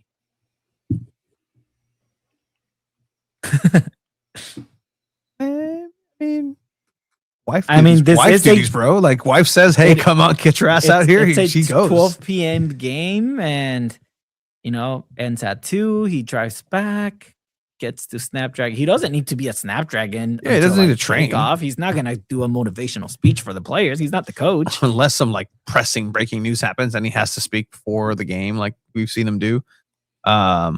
So there's a chance he's there. Hey, chat, what I missed the whole episode. It's good because you can always watch it back here on SanDiego.Futbol. SanDiego's number one. Basically, there's more bad Wave news according to Tony, and Chucky Lozano left SanDiego.FC, or SanDiego.FC told Chucky Lozano that he has to leave. That's pretty much it. Yeah, good sum up. Wow, we could have saved 2 hours. Yeah. All right. Anything? Anything? At least take 2 sentences. I feel like last week we took I tried to sum it up all, but it took a lot longer. But this one was just Because Yep. last week you were also taking in new information. yeah. Okay, so this week Delphine Cascarino might leave SanDiego Wave, and Chucky Lozano is definitely leaving SanDiego.FC. Yeah. And if they Anders and if Dreyer they don't- TBD. yeah. Well, Anders Dreyer is probably staying. he'll stay. Yeah, another season. As Esteban said, he saw him at Costco. He was buying a bunch of stuff, so he's staying. He's staying for until summer. He's talking up for the win. Tony told Chucky, "Good luck." I did. I legitimately did. Yeah. Buena suerte, canijo. Chucky, what you saying? Te agarra vergazos. I will reserve my comments as far as what I think the result of a potential scuffle with that player would be. In particular, Sí te chinga. no, come on, dude, come on, like, no. I will end all discussions about any confrontations with any players because that would put anything in jeopardy. But again, any team, any player, let's go. I mean, ya casi te agarras con uno Soccer's- del MASL. Yeah, who's actually killing it in Kings League right now in the Kings World Cup in Brazil, along with Gabi Costa. I'm gonna go to Brazil this year, actually. Dreyer and Cascarino announced departures announced the same day. No, hey, tranquila. Philippe knows. Yeah, Philippe knows. Philippe knows. 100%. All right. Let's go ahead and just close it out here. Anything else for SanDiego Wave? Yes, we are. We got to do some goals, gaps, and greats. There's Yeah. a big grade of the week this weekend. There is there a is. huge one. I have Cisniega winning. Sorry, Tony. Cisniega would put up a battle against me. I'll put it that way. Cisniega can battle. All right. It's too much violence. I'm not a violent person. I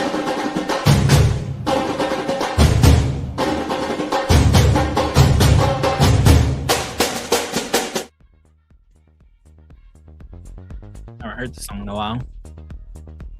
Abe, The return of goals, gaps, and greats. the return. All right, because we have to have a goal.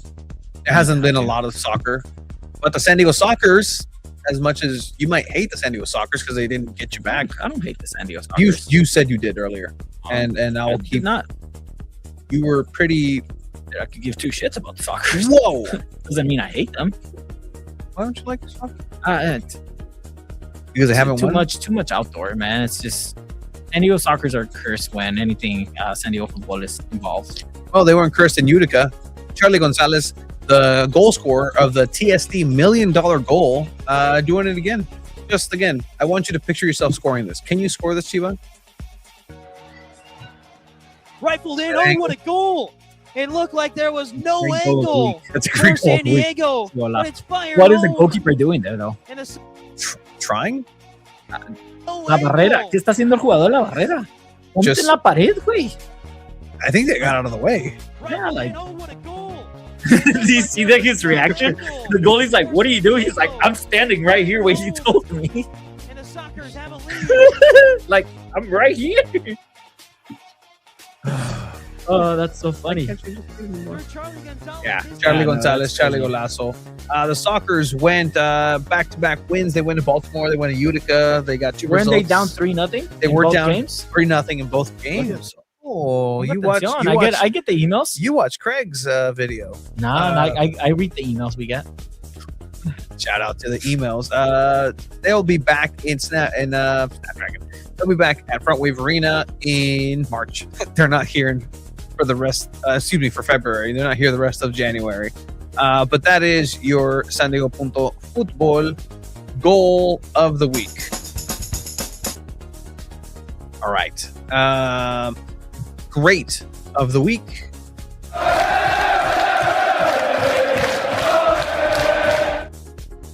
Courtesy video of TJ Sports. Great and powerful Guzman was out at Cholo Stadium, Caliente, for Joe Benny Corona's final game against Las Águilas del América.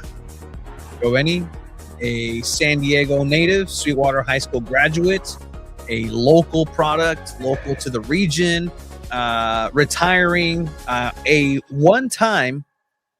two-time SanDiego.Futbol Grade of the Week, now three, retiring, Trifecta. former San Diego Loyal player, former San Diego Aztec player, guest of the pod, friend of the pod.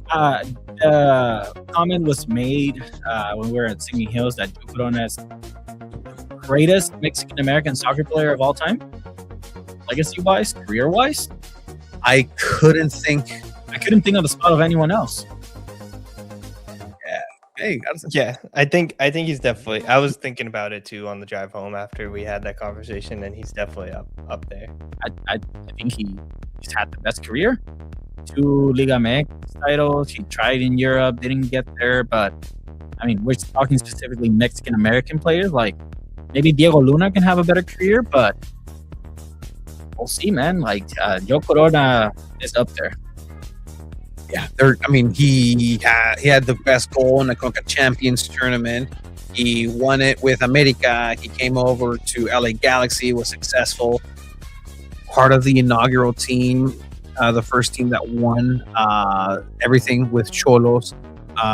It's a good career for him. He's one that you're like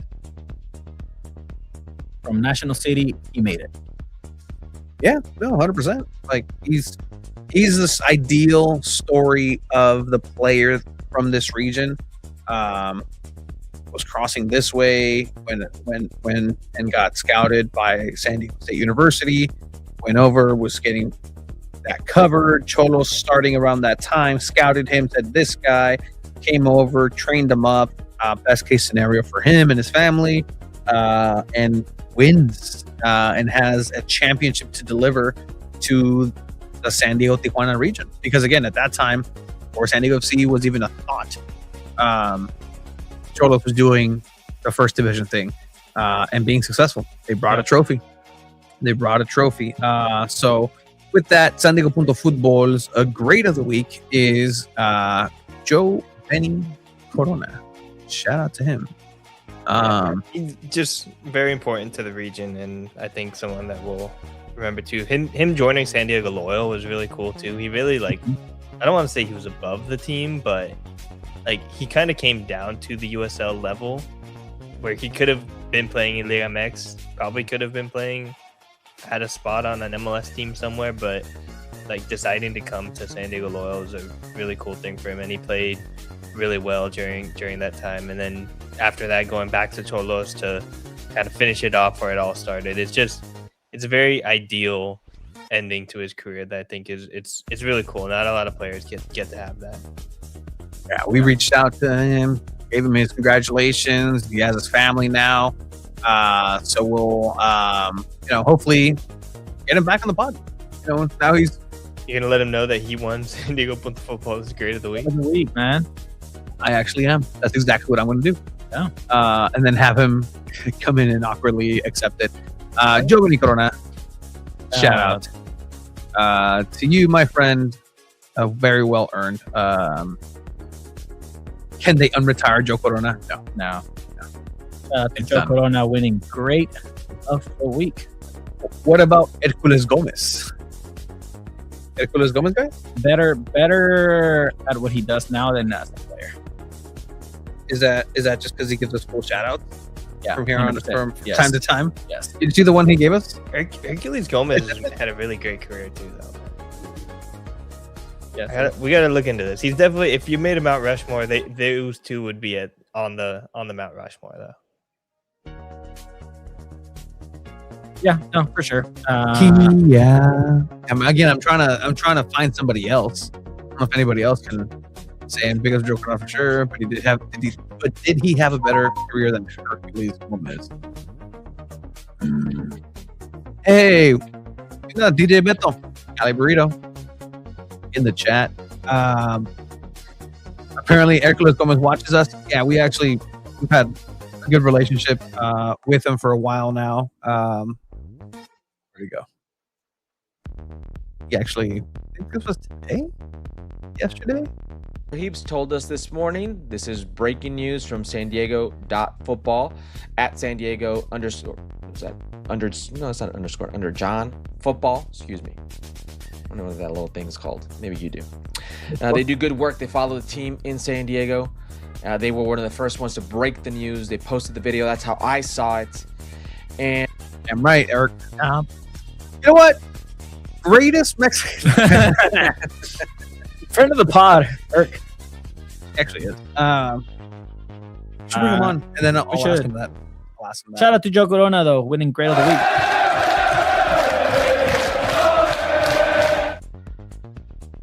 Felipe is curious. People are curious. It's goals, gaffes, and greats. What is the gap?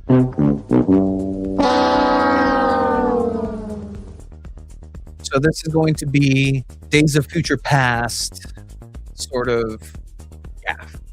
Time will tell what the gap is. And it's a Chucky Lozano situation. Yeah. This is a gaff. Who the gaff is going to be on is left to be determined. As of right now, I think the balance is tipping towards Chucky Lozano because it was his actions that put him out of a team that could have potentially did bring him back to the national team level and stage. But now that's gone and that's tarnished.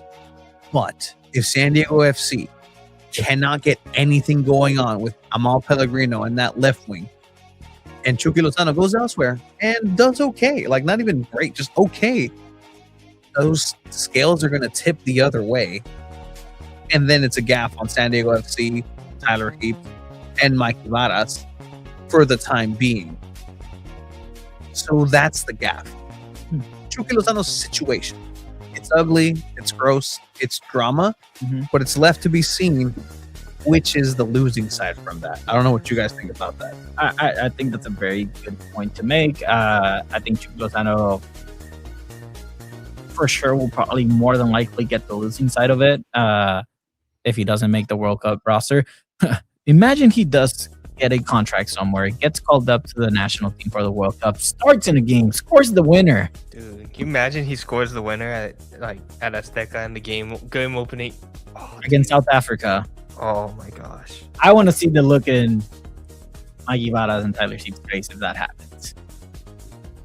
I'm very good at picturing stuff. I pictured that. I pictured me just enjoying the game and yeah, just a smile of just like chaos. Yeah. Because I love chaos. Yeah. I love to open every door. Covering the game, Tony. No, we're planning Guadalajara more That's the plan. viable. You know, I'll allow the credential for somebody else, and I'll move out to Mexico City right now. dude, sure, be Tony Sanchez for a day. Yeah, it'll be interesting to see how that gaff plays out. But Chucky scores against Denmark, injures Anders Dreyer. What's Chucky floating over to the other side for? Oh no! Somehow that'd be crazy. Panama and then face off. Just goes after Godoy. I think Godoy would go after Chucky. I think that wraps up goals, gaffes, and grades. I do have one last thing to let everyone know, I guess, before we wrap up the show, Tony. Oh, do I need to play the thing? Well, no, that's our closer. So no. Yeah. I posted on social media, so if you follow us on Instagram, you're in the loop. But you know, Tony had gotten approved to get to the FIFA Media Hub, and I was still waiting on that. The first time was a no because I work for the YMCA. How dare you? The second time I got a no because of some credentials that needed to be submitted instead. I submitted those. No. No. You submitted. They told you no. Yeah. Then you appealed, and they said no. Yes. The first time. Let's get the I timeline appealed. correct. They said no. Then I applied to a different email. They told me no based on some credentials that were missing. I submitted those credentials. Didn't get the email, but I have access to the Media Hub, so I got into the Media Hub. So I'm in as well. So it was really great. You kind of noticed at first because we were both getting the emails; they were getting stacked up. And you kind of told me, "Hey, like, I think you might be good." Like I'm looking after you. So yeah, it's official. We're both in the Media Hub. So yes, Aramo. Now it's a matter of waiting for the accreditation window to open for that, and then from there to see if we get it in, and then going to Guadalajara. That's the plan right now. Do we want to say how you got in how you officially got in? Yeah. So I mean, I'll say it. I don't care. We have our official like SanDiego.Futbol emails that we use, and email us if you want. We have like our admin one. We have one for you, one for me, one for Abe. I didn't know I could add more, and at the time, and I was like, shit, like you for some reason used the admin one on accident, and I was like, all there's left is Tony add whatever email is, and I was like, I'm just gonna use yours. Fuck it. So I gotta set that as Tony and my email. I don't know if can I say the email? Yeah, Tony at SanDiego.Futbol. Yeah, email me, I guess. And then we realized after that we can have up to 100 different like domains. Yeah. But the joke here and the bit is you got rejected twice, and you got approved twice. I got approved twice. Tony got accepted twice. Yeah, Tony at SanDiego.Futbol. But yeah, no, I got in, which is great. So I'm happy about that. We're sneaking Abe in a reverse like cartel way, like just like in a big enough duffel bag. Abe is just waiting to see if he's gonna apply us SanDiego.Futbol or as something else. That's also a possibility. I don't want to take anything away from you guys, and also, I wouldn't be opposed to just Little Rascals trench coating it with you guys all sneak in that way, right? Dude, oh yeah, I'd be so down for that. I'd be still down. Come on, security in Guadalajara. Come on. Gordito. Just yeah, no, they'd look at you like, Abraham Cepeda, right this way. You have the please. The journalists of the year named after you. Right? But yeah. So that's the news there. We'll do more razzle dazzle around us essentially successfully making the mission just because it's crazy. It is, and we'll talk more about that and more aggrandization of the achievement is, but It's really crazy. It's really crazy that two dudes in a garage got accepted. And hopefully make it 3. I'm down for 3. And are going to the World Cup and represent San Diego in the World Cup. That was the first tweet. Actually, when people came after us last week, I didn't tell you that was the one thing. Like, these guys, how dare they have? They didn't use that voice. How dare they have 2 balls and a mic? Such a grotesque name. Like, okay, well, let me. You should have seen us when we started. It was literally just spheroids of human beings that we were, just bolas de grasa. Yeah. You lost it. You I lost lost it. Gained some of it back. I gained some of it back too. Some is generous. Big question here to end the episode. When is the Chiva walk? That is gonna be. Damn! I guess I can't go to Coachella because that's technically when I'm supposed to walk the Snapdragon. February 21st. So it's MLS's kickoff. It's MLS kickoff. I'm not doing it for the Pumas one. Oh my gosh. Okay. Yeah, that's You don't want to do it on Tuesday? I don't. No, I work. It's gonna have to be on that Saturday. When the waters heat up. And surf lessons. A ver. King tides. Hey man, it's dangerous. King tides. I'm a excellent swimmer. I mean, excellent swimmer. Have you ever seen me swim? I never seen you swim. It's seeing me swim is funny in the same way that seeing me dance. I shouldn't be able to do that, but there's some things I believe you are able to do. Making snow angels is not one of them. Why'd you have to come at him for that again? That was so rude. If you'll come at me with any little thing, so I take advantage of the ones I see. I would never, dude. I would never make fun of you. Why weren't you here last week? Because my dad got in a pretty bad car accident. Oof, UVS señores, guys, man. Oof. We're immortals in cars, dude. You are we immortals. won't die in car accidents. That's just what it is. You know how people say like, oh, why don't they make the whole plane out of a black box when a plane crashes? Why don't they just make the car out of you guys? Now, Tony said an even worse one over the phone, which we're not going to share, that it was hilarious. But that's the relationship we have. We just roast each other to the extreme off cameras. Abe's seen it a little bit, but no, the one you said on the phone, oh, that was crazy. We won't say it on here because. Are you sure? I mean, no, it's fine. We won't say it. I have a microphone on in front of me, bro. All right. Thank you, everyone. Go ahead. No, please. I thought we were going to close it off. Go ahead. Oh, no. I mean, we'll have more talk about World Cup stuff and how you guys can help us out. If you're watching right now, and you probably already have, we really appreciate you guys staying here. And right here next to Chief is actually a little QR code, and that's going to take you onto the little passageway into a fun-filled area that we'll have more of and a video of in the coming days. But yeah, check it out. With that, we'll go ahead and close this episode out. Later, everyone. After hours. What do you guys want to know? After hours. I'll give you until the middle of the song. Is Delphine Cascarena really leaving? If I was a Magic 8 Ball, it wouldn't land on yes. It would land on ask again later. Ask again. But it's one of those ask again later, man. Like ask again later, and pretty soon you won't have to ask again because you'll know. El chisme, 100%. Head out to the beginning here, and wish you luck. Enjoy it. Enjoy back there. Let us know what you think. Be a friend. Tell a friend.